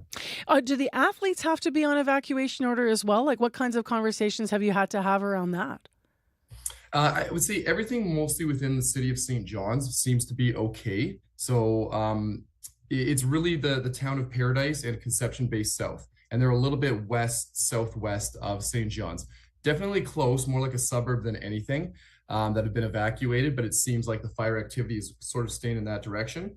So really just the competition venues, there's about 3 of them in that area have been postponed and kind of shut down moving forward. We're looking at plans to relocate some of the competition if possible, postpone, delays, that kind of thing. But everybody in St. John's, in the athletes village, we're really just dealing with the smoke and the air quality, which kind of changes on a hour by hour basis. For sure. So I'm reading here your list for today. So beach volleyball and sailing events, for example, have been postponed. That's probably due to the smoke. Yeah, I think, they're both in those evacuation zones. So the city of Paradise or town of Paradise will not let us kind of in there. Sailing, we think that the smoke and the air quality isn't too bad, kind of being right out on the ocean there. The issue more with them is getting access to the highways and getting people to and from. So that's kind of why the town has asked us to wait one more day, and hopefully we can reevaluate and things will get better tomorrow. Beach volleyball, though, for sure, it's a concern, and there's really not any other acceptable venue to relocate them to. So that one is suspended indefinitely. We were getting some pictures from the beach volleyball courts a couple of days ago, and you could really see the plumes of smoke in the back of the athletes competing. So it was a little bit scary, that one. So I imagine that one will be a little bit longer if we can get back in there. Now, just before we turn to, as I said, brighter news and some of the performances already and some of the medals, I do want to ask you about the other thing that unfortunately has some people worried, which is the flights. So we're also hearing in national news now, there's not a lot of flights in and out of Newfoundland and St. John's. So we're now hearing that we could be facing a strike with the attendants from Air Canada. What would you say to families, not just there already, but you have families here with athletes that are getting ready to come, about concerns or changing flights, or is that another thing you're just monitoring? Yeah, I mean, it's ironic. I'd like to say when it rains, it pours, but that's exactly the problem we're having when it comes to the weather. But, just when one issue sort of is hopefully getting sorted out, another one is a bit created. Air Canada, it's going to impact a lot on how, I say, more the spectators get to and from games and the families. And I know that, your kids have been putting in a ton of work over the last few years, and you really want to see that pay off and come to fruition. So we're hoping there can be a resolution as soon as possible. Our Manitoba athletes are flying in and out of St. John's on charters. Their arrival and departure times will probably be adjusted, and we'll be getting that information probably within the next few hours on what that looks like. But at least we do know that there's no risk of canceling them getting to and from the games. I would say try to look at alternate methods and see if you can reschedule flights if possible. But yeah, we know that that's going to be a challenge. But just know that if you're not unable to come and watch your kids in person, the Canada Games is doing an amazing job streaming nearly everything. I think CBC is also streaming a lot that's going on with the game. So there are ways to kind of be part of the action, follow along on social media channels and that kind of thing.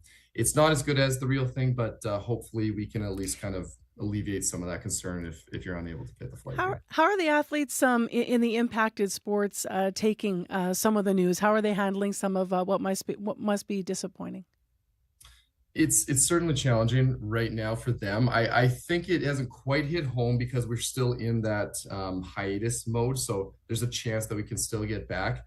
Our goal is to really prepare the athletes to be flexible, to be ready on a dime to get back to competition if we're allowed and if the weather eases up a little bit here. I know the beach volleyball kids, we were kind of taking them around on a little bit of a sightseeing tour within the safe zones, obviously, of St. John. So they got to experience a little bit more of the culture, having a day off. Yeah, go see the jelly bean row houses. Yeah, Think positive. Think positive. Yeah. Okay, we have 2 minutes left. Let's get to the good stuff. How's the team doing? Tell us about some of the amazing medal performances. Yeah. On the competition side, so far we're doing great. Really in the pool is where we've seen a ton of action. So we've got some medals from para swimming and special O swimming. I think Tegan Purvis and Maxine Lavitt, both 2 so far, and looking for more, which is incredible.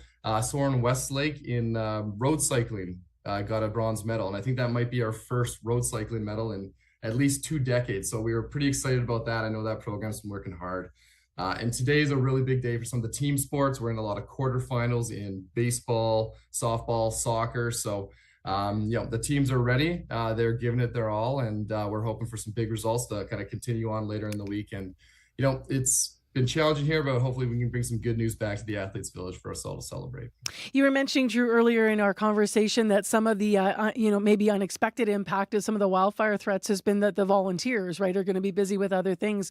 Could that trickle down to the experience, like around food or venues, or is there's no threat, I'm hoping, of athletes being moved because maybe you need space for evacuees, or what do you understand about that? Yeah, I don't think that we're in risk of that one for sure. There will be some delays getting onto your buses and maybe some mix-ups with the schedules, but that kind of stuff happens in the chaos of 5,000 people at a multi-sport games anyways. So we're trying to prepare our athletes and stay on top of communication as much as possible in that respect. But I know some of our Manitoba staff and some of the other provincial and territorial staff at the games, we've been kind of jumping in, filling up. Last night we were kind of helping out with security, patrolling the Athletes Village. We were breaking down a lacrosse venue at 2 a.m. A couple of days ago. So it's kind of an all hands on deck situation. But, on the back end, our goal is to make sure the athletes have the best experience they can possibly have. So if that means kind of getting a little bit less sleep, it's totally worth it in the end. Well, good on you. Manitobans stepping up, making us look good in the athletic venues and then duties as required. Thank you very much for the update today. And we'll be hoping for great weather and great performances. Thanks for being with us. Absolutely. Thank you. Live via Zoom from St. John's, that's Drew Todd, Team Manitoba's chef de mission. We'll hear more about the games coming up on World Report. Right now, let's go to Josh Crabb, who's here with other local updates. Good morning. Good morning. If you're hoping to fly on Air Canada this weekend, you may want to explore alternatives. The union representing more than 10,000 flight attendants has issued a 72-hour strike notice. A staffing agency hired by the province 2 years ago to bring 150 new doctors to the province fell way short of its target. That's leaving both doctors and patients worried about the physician shortage now and into the future. And a facelift on a downtown street is starting to fade away. Less than 2 months in, the street murals on Graham Avenue are peeling, but the art group behind the project says it's not a surprise. I'll tell you why. Coming up in your next local CBC News at 8:30. Thanks very much, Josh. You're welcome. Still ahead after 8 o'clock on the show. For one Winnipegger, this week is being spent outside various Liberal MP offices, living only on water. It's in support of Gaza. She has a hunger strike going on right now. She'll join us after 8 o'clock to walk us through her 6-day hunger strike. She's now on day 4 already. It is 13 in Winnipeg. It's mostly cloudy. Our high today 26, and traffic's moving fine. 788-3093 if you need us on this Wednesday. Next, it is time for World Report on 89.3 FM. Stay with us here on CBC. 1 minute to 8.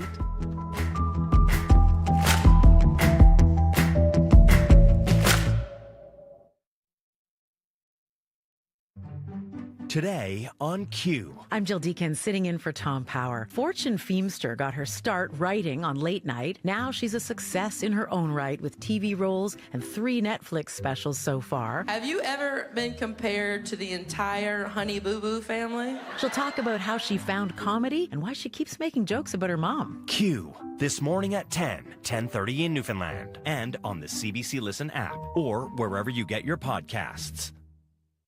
The CBC News is next. Coming up in half an hour, it's The Current. I'm Rebecca Zandbergen. This summer has not been quiet in the United States when it comes to politics. Our National Affairs panel on redrawing voter maps in Texas, Donald Trump's plans to take over Washington's police department, and more. That's coming up on The Current. This is World Report. Good morning. I'm Marcia Young. Air Canada says it will begin gradually suspending flights tomorrow as flight attendants prepare to walk off the job as early as Saturday morning. The union, representing more than 10,000 flight attendants, has issued a 72-hour strike notice. Air Canada responded by issuing a lockout notice. The airline says customers whose flights are cancelled can get a full refund. Anis Haidari has the latest.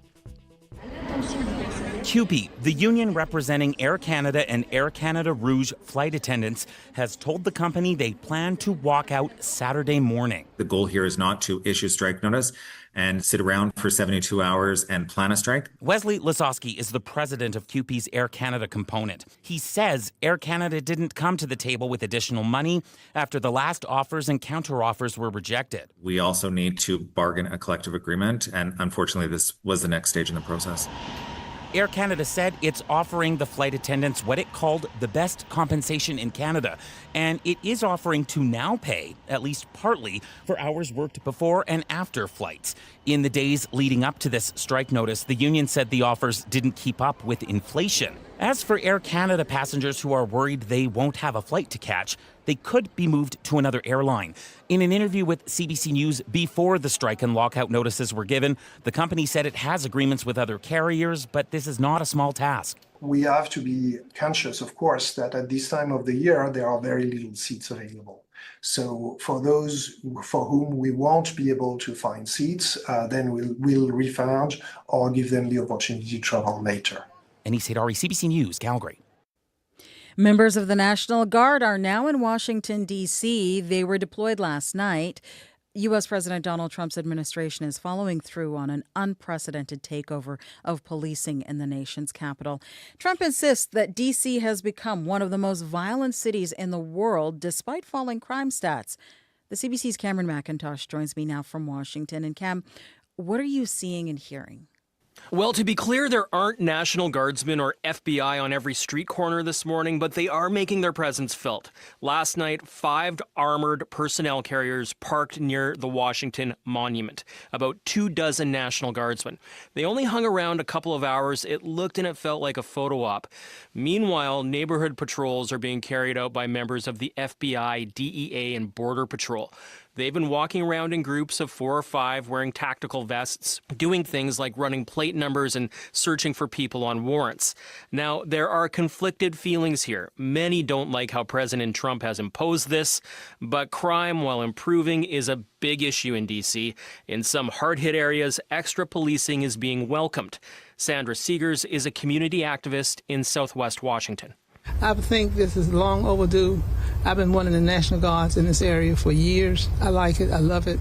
I feel safe already. Another resident, simply going by Mike, sees it as a power grab by the president. More trouble for the black community. I would understand if things was going haywire or hectic, but there's no need for him to be doing what he's doing. Now, D.C.'s Mayor Muriel Bowser is walking a fine line here. She's critical of Trump, but also under a lot of pressure to fix crime. She and Police Chief Pamela Smith say they'll make the best of the additional resources. Thank you, Cam. You're welcome. The CBC's Cameron McIntosh in Washington. Mexico is deporting 26 high-ranking cartel figures to the United States. They're accused of narcotics smuggling, murder, and other crimes. And they were put on planes after the U.S. Department of Justice agreed not to seek the death penalty against any of the defendants. This is the second time in recent months Mexican authorities have collaborated with U.S. officials. Israel is ready to push forward with expanded operations in Gaza. The military chief of staff has just approved a plan to control Gaza City. But before it begins, Prime Minister Benjamin Netanyahu says he will allow Palestinians to leave the territory. As Susan Ormiston reports from Jerusalem, it's all unfolding as a new round of ceasefire negotiations begins in Egypt. Israel's prime minister says Palestinians would be allowed to leave Gaza before a military escalation, but rejects criticism he's pushing them out. Benjamin Netanyahu made his remarks in a television interview Tuesday night. He also said a window had closed for a partial release of hostages in any ceasefire talks. Talks have restarted in Cairo to try to revive a ceasefire plan, and a delegation from Hamas is in the capital, says Egypt's foreign minister. We are working very hard now in full cooperation with the Qataris and the Americans. Our main objective is to go back to the original proposal to have a ceasefire for 60 days. Neither Hamas nor Israel is commenting on the prospects for any deal. This morning, a clash between the government and the chief of Israel's defense force appeared to be growing. Eyal Zamir reportedly told generals that Netanyahu's family had marked him and supporters of the prime minister wanted him out, according to Israeli media. Defense Minister Israel Katz said his conduct harms the military and in a statement cautioned all the critics and moral preachers opposing the war. Hours later, the IDF said the chief of staff has approved the basic concepts of a military escalation in Gaza, but opposition continues. We would support and encourage the chief of staff in his objection to the expansion of the Gaza war. In Tel Aviv, retired Israeli Air Force pilots and reservists demonstrated for a negotiated deal to save the hostages and end the war. Susan Ormiston, CBC News, Jerusalem. In Newfoundland and Labrador, some people who live in the town of Paradise are now being ordered to leave their homes. The state of emergency now includes more parts of Paradise, Conception Bay South, and St. John's. Crews fighting the fires are feeling strained, and as Peter Cowan reports, residents are on edge. People are scared. Marlene Lachane has her bag packed, ready to leave her home in Upper Island Cove on the Bayvert Peninsula at a moment's notice. The fire is just a 5-minute drive away, but she's worried there aren't enough aircraft and crews trying to stop it. If we don't get the resources needed, I'm afraid that most people in Conception Bay North will not have homes to go back to. Hot, dry conditions in most of the province have created a tinderbox. Yesterday afternoon, a new fire popped up in a cemetery in Spaniards Bay, an hour from St. John's. Aircraft had to divert away from other fires to snuff it out, and crews are tired. Frank Budd, who's the mayor of nearby Carbonear, says firefighters in his town are drained. They are exhausted and tired, and it's taking a toll on them. They certainly need more support. Help is on the way. 70 Canadian Forces members are arriving to provide relief on the ground. And the Premier, John Hogan, says they're searching the continent for more air support. There's 4 high-capacity helicopters. 2 Black Hawks are en route and should be here Thursday. Those are coming from Utah. That's on top of aircraft already here from Quebec, Northwest Territories, and New Brunswick. You can never have enough. Provincial Fire Duty Officer Mark Lawler says other areas are dealing with fires of their own. We are actively searching for more water bombers. They're currently at a premium. Extra resources aren't cheap. The province says it's paying $1 million a week for one helicopter from Manitoba. Peter Cowan, CBC News, St. John's. Canada is the world's second largest cranberry producer, and more than 80% of the berries come from Quebec. But as the province's production levels increase, so does the strain on some rivers. A report obtained by our colleagues at Radio-Canada is warning some rivers could potentially dry out. Sarah Kate Dallaire reports. An internal investigation previously kept secret by the Quebec government was obtained by our Radio-Canada colleagues under a Freedom of Information request. The report looked at the worst-case scenario regarding the use of water for the province's cranberry production and its effects. The government says new cranberry farm projects could pump their water simultaneously during dry spells. This could mean some rivers would be pumped dry, and in other cases, twice the available water would be needed. The president of Quebec's Cranberry Growers Association, Vincent Godin, says it doesn't reflect their farming practices. We withdraw the water when it's available. We stock it to be able to use it in these periods of when there's less water available. He says cranberry farmers are conscious of water use challenges, but doesn't believe more production could lead to river droughts. C'est inquiétant. Si demain matin, Gervais Pellerin is the president of the Bécancour Watershed Conservation Group. He says this increasing demand could also affect a municipality's economy if it can't continue to reliably provide water to farmers and to residents. Quebec's Environment Ministry says 26 new cranberry farm projects on the books should get the green light, but suggests stricter conditions could be imposed on future ones. Sarah Kate Dallaire, CBC News, Quebec City. That is the latest national and international news from World Report News Anytime, cbcnews.ca. I'm Marcia Young.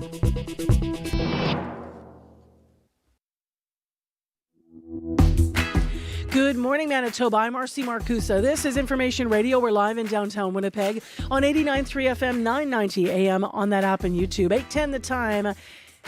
13 degrees has been our temperature for most of the morning. We're going to check in with Abby for an update on that in a moment.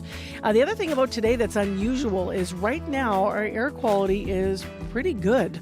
Low risk across most of the province. Now winds could shift. We could be smelling that smoke a little later this morning. So stay tuned. We'll check in with Abby on that in a moment.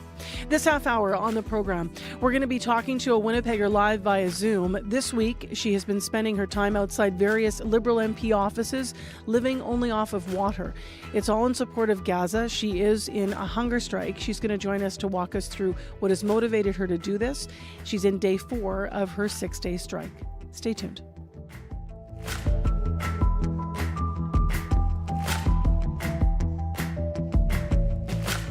Right now, Josh Crabb has returned to our studios here at CBC in downtown Winnipeg to tell us what's developing in news. Good morning. Manitoba has signed a memorandum of understanding with 4 Kenora area First Nations to twin the Trans-Canada Highway. The signing marks a commitment to respect Anishinaabe law for all future aspects of planning and design of the twinning of Highway 1 from the Ontario border 16 kilometres into Manitoba.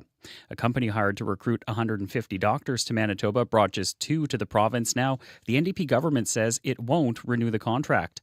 And Canada's Defence Minister visited CFB Winnipeg yesterday to talk up the Liberal government's plan to boost pay in the armed forces. David McGuinty also says the province would benefit from more spending on its military facilities. Your next local CBC News is at 8:30. All right, thanks very much, Josh. You're welcome. Now to the weather and the changes with the smoke with Abby. Yeah, Marcy, it's still going to be low risk in most of the regions. Talk about Flin Flon, where we have the concentration of the smoke for a very, very long time.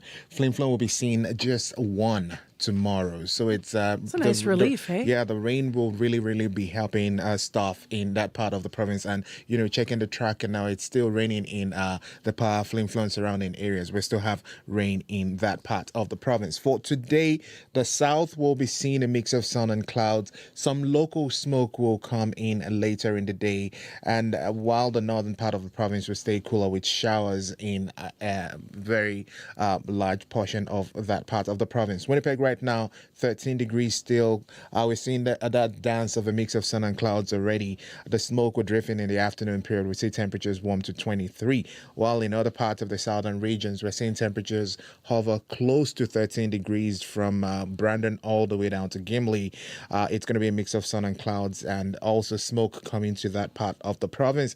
Mid-20s, that's what we'll see the highs for most parts of the south. While up north, As mentioned, rain in the Pa, Flin Flon, and also Thompson and Churchill expecting rain also overnight in that part of the province. We'll see temperatures around 17 degrees and Churchill gets to 11. Winnipeg right now, 13 degrees. All right, thanks very much, Abby. Thank you. Let's get to the morning commute with Sierra Sanders. Good morning. Got a call from Ashley. She mentioned a stalled vehicle on westbound Jubilee as you're approaching Pembina. And that stalled vehicle was in the left lane, so the median lane there. So you'd have to go into the right lane to pass there. She didn't mention any major backups yet, but she mentioned it was causing a little bit of confusion. So that was a stalled vehicle on westbound Jubilee approaching Pembina in the left lane. So you want to make sure if you are on that street there, making sure you're moving over to the right there and being patient with your fellow motorists and as you figure out and we make your way down Jubilee there. So that is so far what I've been hearing, but if there is anything else that I should know about that's getting in your way, whether you are here in the city, out on the highways, I'd love to know about it. So be like Ashley, give me a call on the CBC commuter line. That number is 204-788-3093.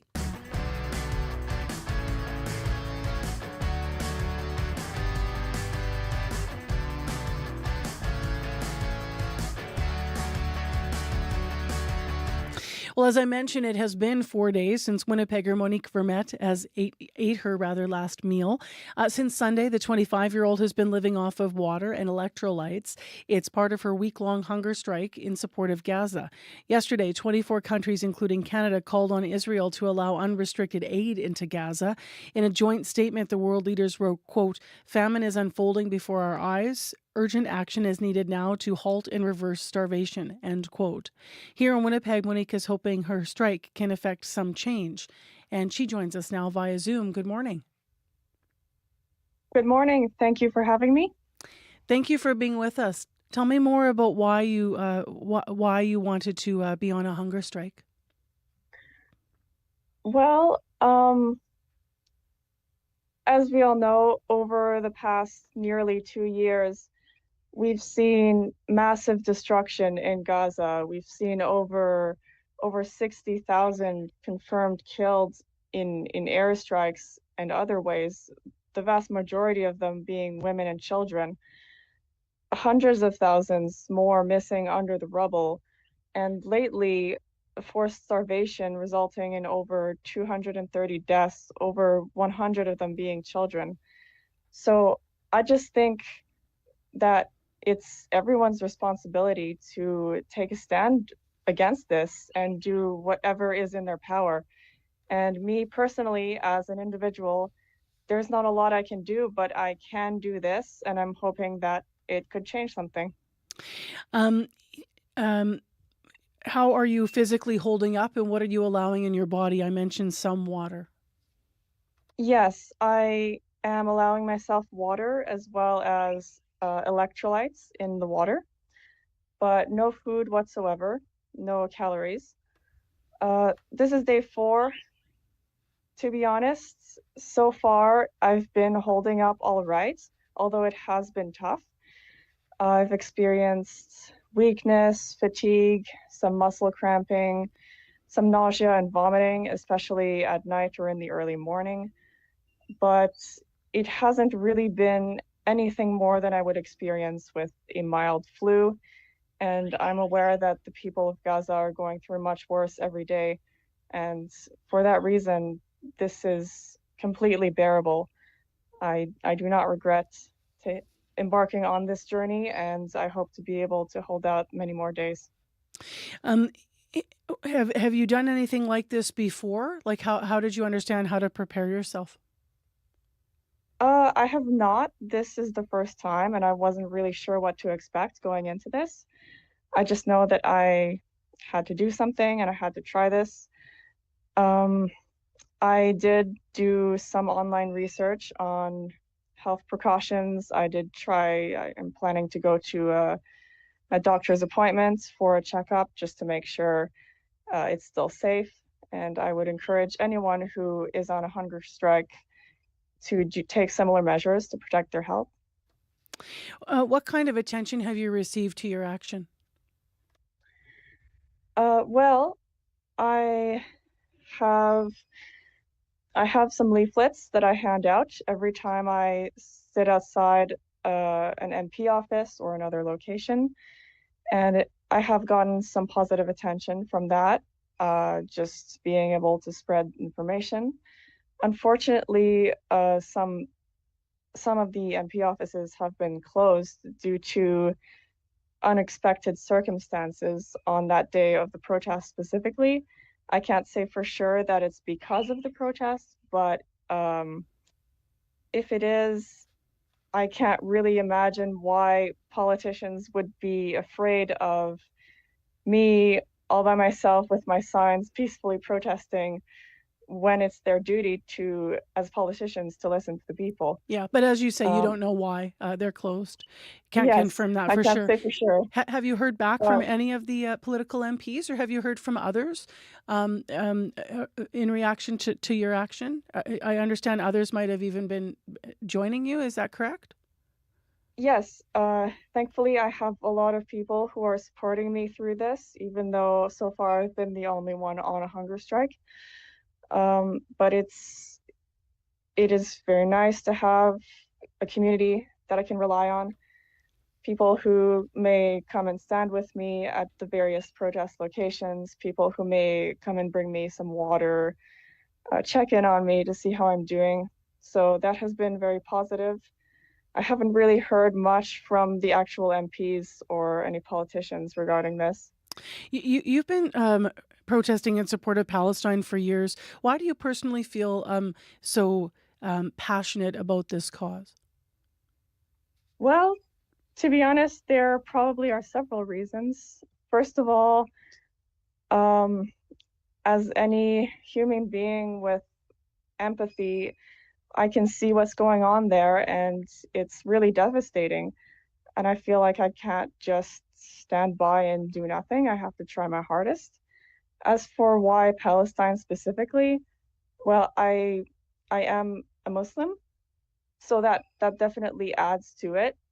But even before I converted to Islam, I still felt that the Palestinian cause was very close to my heart. I can't say for sure why. It just is. What changes are you hoping to see come from this?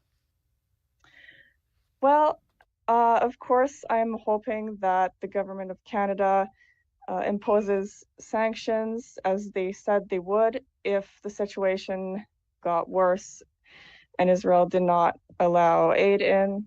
But the situation has gotten worse. And all we're seeing right now is statements, which, while that is good, it's not really action. And I really expect to see more than that. And I would like for the government of Canada to recognize that this is a genocide, according to an Amnesty International report that concluded that this is genocide, as well as several genocide scholars from all over the world, including in Israel, and then take the necessary measures and act. Although I'm not entirely optimistic that a 1-week hunger strike is going to accomplish this. I'm not sure how much longer I will be able to go. I've only planned protests for the next week, but I'm hoping that it at least bring a little bit more awareness. It pushes people to act a little bit more. Any positive change is really what I'm looking for in the immediate time frame. Yeah. Where are you going to be today? Today, I'm planning to be outside of City Hall and outside of the Legislative Building. Monique, thank you for being with us and outlining what you're doing this week and why, and we appreciate your time on CBC. Be well. Thank you. That is Monique Vermette, Winnipegger, who is, as we mentioned, and as she outlined, currently on a week-long hunger strike in support of Gaza. We carry a world of information in our pockets because we want to know. Breaking news that shapes our world. Staying on top of stories around the globe. And connected close to home. It's news you can trust. Delivered when you want and where you want. On Canada's News app. Now with CBC Radio 1. Local and live. Download the CBC News app for free. Rubik's, Jigsaw, Wordle? Hardly. Get ready, Canada. It's time for another edition of That's Puzzling. Host Pia Chattopadhyay competes against one familiar voice and one clever listener in a battle of brain games devised by puzzle master Peter Brown. That's Puzzling all summer long. Friday afternoon at 1:30 in Newfoundland, and on the CBC Listen app. 8:23 a.m. is the time right now, 13 in Winnipeg on your Wednesday morning. It's mostly cloudy, and today our high is going to be around 23 degrees. I want to read a statement now from the mayor of the city of Winnipeg, and this relates to something that we had on the air yesterday right at this time, and the story developed through the day. So this statement did come yesterday, but I just want to share it in the morning show. We've been following the story of the death of a man at the library last week, and yesterday we heard from the union representing city employees there that they would like to call for a safer situation there. They say that they're looking for more supports to help with people who come in who have their own challenges, and of course there was a loss of the community safety space, connection space in the library earlier this year, the union pointing to that. Now, we don't have any more detail about the man who died last week. The union says it was a death due to suicide and it happened in the library. However, we don't have any details yet confirmed about who he was or what led to it. But overall, the union is widening things out and looking at overall safety in the downtown library, and also services they say are missing. So they have been asking for some different things. Yesterday, Gord Delbridge, head of the union, has said here on CBC with us live that one of the things he was hoping for was to see a change back to the community workers in the library that will be doing direct work with community. And so here's a response from the mayor, Scott Gillingham. It says, quote, "This is a tragedy, and my thoughts are with the individual's family and friends. Without knowing their circumstances, it wouldn't be right to speculate about what might have made a difference. The city has taken many steps to improve safety and services at the Millennium Library. That includes enhanced security procedures, hiring community crisis workers and safety hosts, and partnering with the Downtown Community Safety Partnership to provide support services in the former Community Connection space. As we plan for future renovations to the library, we'll look for ways to make it safer while ensuring it works for the staff and customers who use it every day. Mental health is a crisis across Canada. I want to work with the province to create a fourth emergency service in Winnipeg that's focused on mental health calls. A service like that could help people all over the city and take some pressure off our police officers. I know CUPE supports that vision, and I look forward to continuing to work with them to improve safety at all city facilities." And that is the end of the statement. So we'll certainly stay on this story, because some of the movement yesterday was not just the mayor responding, but also that Gord Delbridge saying to us here on CBC that he was also in conversation with officials at the provincial level about what the future might be in downtown Winnipeg, and maybe even some future support for community connections. So we'll stay on the story for you. 8:26 is the time right now on 89.3. Well, just before we get to local news at 8:30, we've got a little bit more music this morning. We've been playing all local groups this morning, which is cool. We have so many to choose from. And last summer, the Juno-nominated Manitoba-based Indigenous duo Burnstick released Closer. Now, that's part of their really moving sophomore album, Made of Sin. It features Nadia and Jason Burnstick's trademark harmonies and Jason's lap slide Western-born guitar. He's been in here live with it, actually. It sounds really cool. The track carries their signature blend of emotion, and they always have so much storytelling in their music. Now, coming up this week, tomorrow, in fact, you can catch them bringing their heartfelt folk sound to a summer evening in Assiniboine Park. It's part of their entertainment series. And maybe they'll play this one tomorrow night. Have a listen. This is Closer in Burnstick. I'd cross any river that could break me.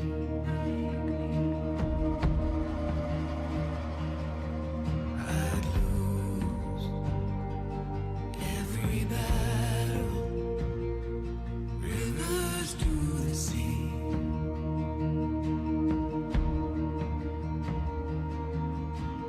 Hold you closer.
They're going to be pretty singing tomorrow in Assiniboine Park as part of the concert series. That's Burnstick and Closer. By the way, Kelly Bado is also on the bill. Your CBC Winnipeg News is next.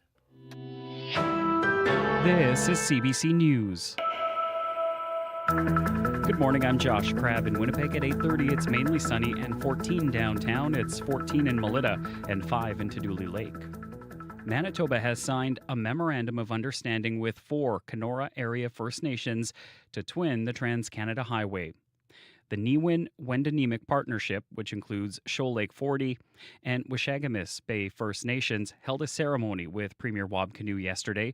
The agreement means the province will enter into a respectful, collaborative, and working relationship between governments. The signing marks a commitment to respect Anishinaabe law for all future aspects of planning and design of the twinning of Highway 1 from the Ontario border 16 kilometers into Manitoba. Air Canada says it will soon start winding down service, cancelling flights, and issuing refunds after the union representing 10,000 Air Canada flight attendants issued a strike notice overnight. They plan to walk off the job this weekend. Anis Hadari reports.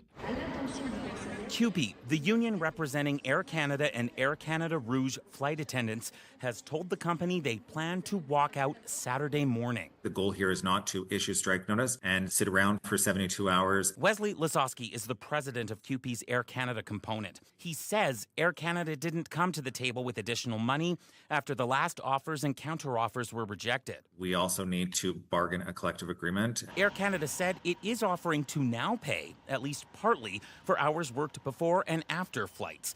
In the days leading up to this strike notice, the union said the offers didn't keep up with inflation. As for Air Canada passengers who are worried they won't have a flight to catch, they could be moved to another airline. Anis Hadari, CBC News, Calgary. A company hired to recruit 150 doctors to Manitoba brought just 2 to the province. Canadian Health Labs had 2 years to reach its target. Now, the NDP government says it won't renew the contract. Dr. Nichelle Desolé is president of Doctors Manitoba. She doesn't know what happened with this contract, but she says she's worried about the doctor shortage now and into the future. It's not enough for us to say, oh, we're, second lowest in the country for physicians per capita, which we are. That benchmark, that's not even a benchmark. Everyone is falling behind. 10 years from now, we're going to say, what the heck were we doing 10 years ago? According to the government, Manitoba has 200 more physicians today than when the PCs were in office in 2023. Desolé says she appreciates Manitoba is finding other ways to increase physician numbers. Canada's defense minister was in Manitoba yesterday to talk up pay raises in the military. David McGuinty toured the Canadian Armed Forces base in Winnipeg. This after last week's announcement that military members will get increases ranging from 8 to 20% retroactive to April. It's part of Ottawa's plan to combat low recruitment and retention rates. McGuinty says the pay raise was long overdue and will be delivered within the first 100 days of the announcement. We're very hopeful that this will add to a sense of purpose, a sense of affordability even for folks who are working in the Canadian Armed Forces. McGuinty says this busy wildfire season has shown the need for more members in the armed forces. He says some were also deployed to Jordan last week to help airdrop food supplies in Gaza. Fire officials in Newfoundland and Labrador are warning of another hot and windy day ahead for firefighters. New evacuation orders are in effect. Residents in part of the town of Paradise outside St. John's are being told to leave, while officials say crews have made progress in suppressing the Paddy's Pond fire outside St. John's. And some cracks are forming in the city's plan to rejuvenate a busy downtown street. Earlier this summer, Graham Avenue got picnic tables, games, and street murals, all to give the space a more dynamic feel. Less than 2 months later, the street murals are peeling. Cool Streets Winnipeg was hired to paint the street. Stefan Dorge says the wear and tear combined with tight deadlines contributed to the peeling. We did use a high-grade quality concrete paint, but yeah, the just embedded oil of about 20 years of leaking and the extreme heat of some of the days of application really led to a little more quick peeling than we had hoped. Dorge says his team will be back in spring of 2026 to refresh the murals with a new coat of paint as per their maintenance agreement.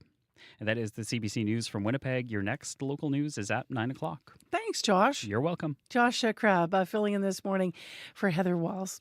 Well, let's go to Sierra Sanders right now to find out a last look at our commute. Yeah, good morning. So got a call more towards the top of the hour that there was a stalled vehicle westbound Jubilee approaching Pembina Highway in the left lane. It sounded like things were starting to back up a little bit. There was some confusion as well. I haven't received any updates on that situation, but it did sound like the things were starting to get a little bit backed up. So that was westbound Jubilee approaching Pembina in the left lane. There was a stalled car. And then just a quick construction, or maybe not construction reminder, but a traffic reminder about the Smith Street closure due to the Burt Block Party that is kicking off tomorrow and is running until Sunday. All northbound lanes, the east side sidewalk and the west side sidewalk on Smith Street between Ellis Avenue and Notre Dame will be closed due to the setup of the big stage right across from the Burton Cummings Theatre there, where lots of folks will be heading down there starting tomorrow. So keep an eye out for that. And if that's on your main route, make sure you're finding an alternate way to get around. Thank you for the morning, Marcy. Thank you for the morning. Sierra Sanders, Brad Lillies, Abby Adiyemi. That's our live team. Thanks to all of you guys. Also in our news department, Josh Crabb, Joni Nicolo, Megan Ketchison, and Darren Bernhardt. Our community reporter is Shanley Vidal with an item on today's program. And also doing work today on today's show specifically is associate producer Chidi Akuma. So thanks to everyone. Also thanks to our producers. Acting producer right now is Corey Funk. And then the other producer who is now in charge of senior producer of audio is Nellie Gonzalez. So thank you guys for all your work. Abby, what do you know? A mix of sun and clouds across board. We still have showers in the powerful influence. Thompson, Churchill expecting rain, and we'll see rain into the weekend for that part of the northern region. Winnipeg, we are stuck at that 13 degrees. Yeah, since this morning, hey? Yep. All right, thanks, Abby. Thank you. On today's Radio Noon Call-In, it's all about tornadoes. Your stories and questions. We've had a lot of active weather. Take care, everyone. We'll talk to you tomorrow.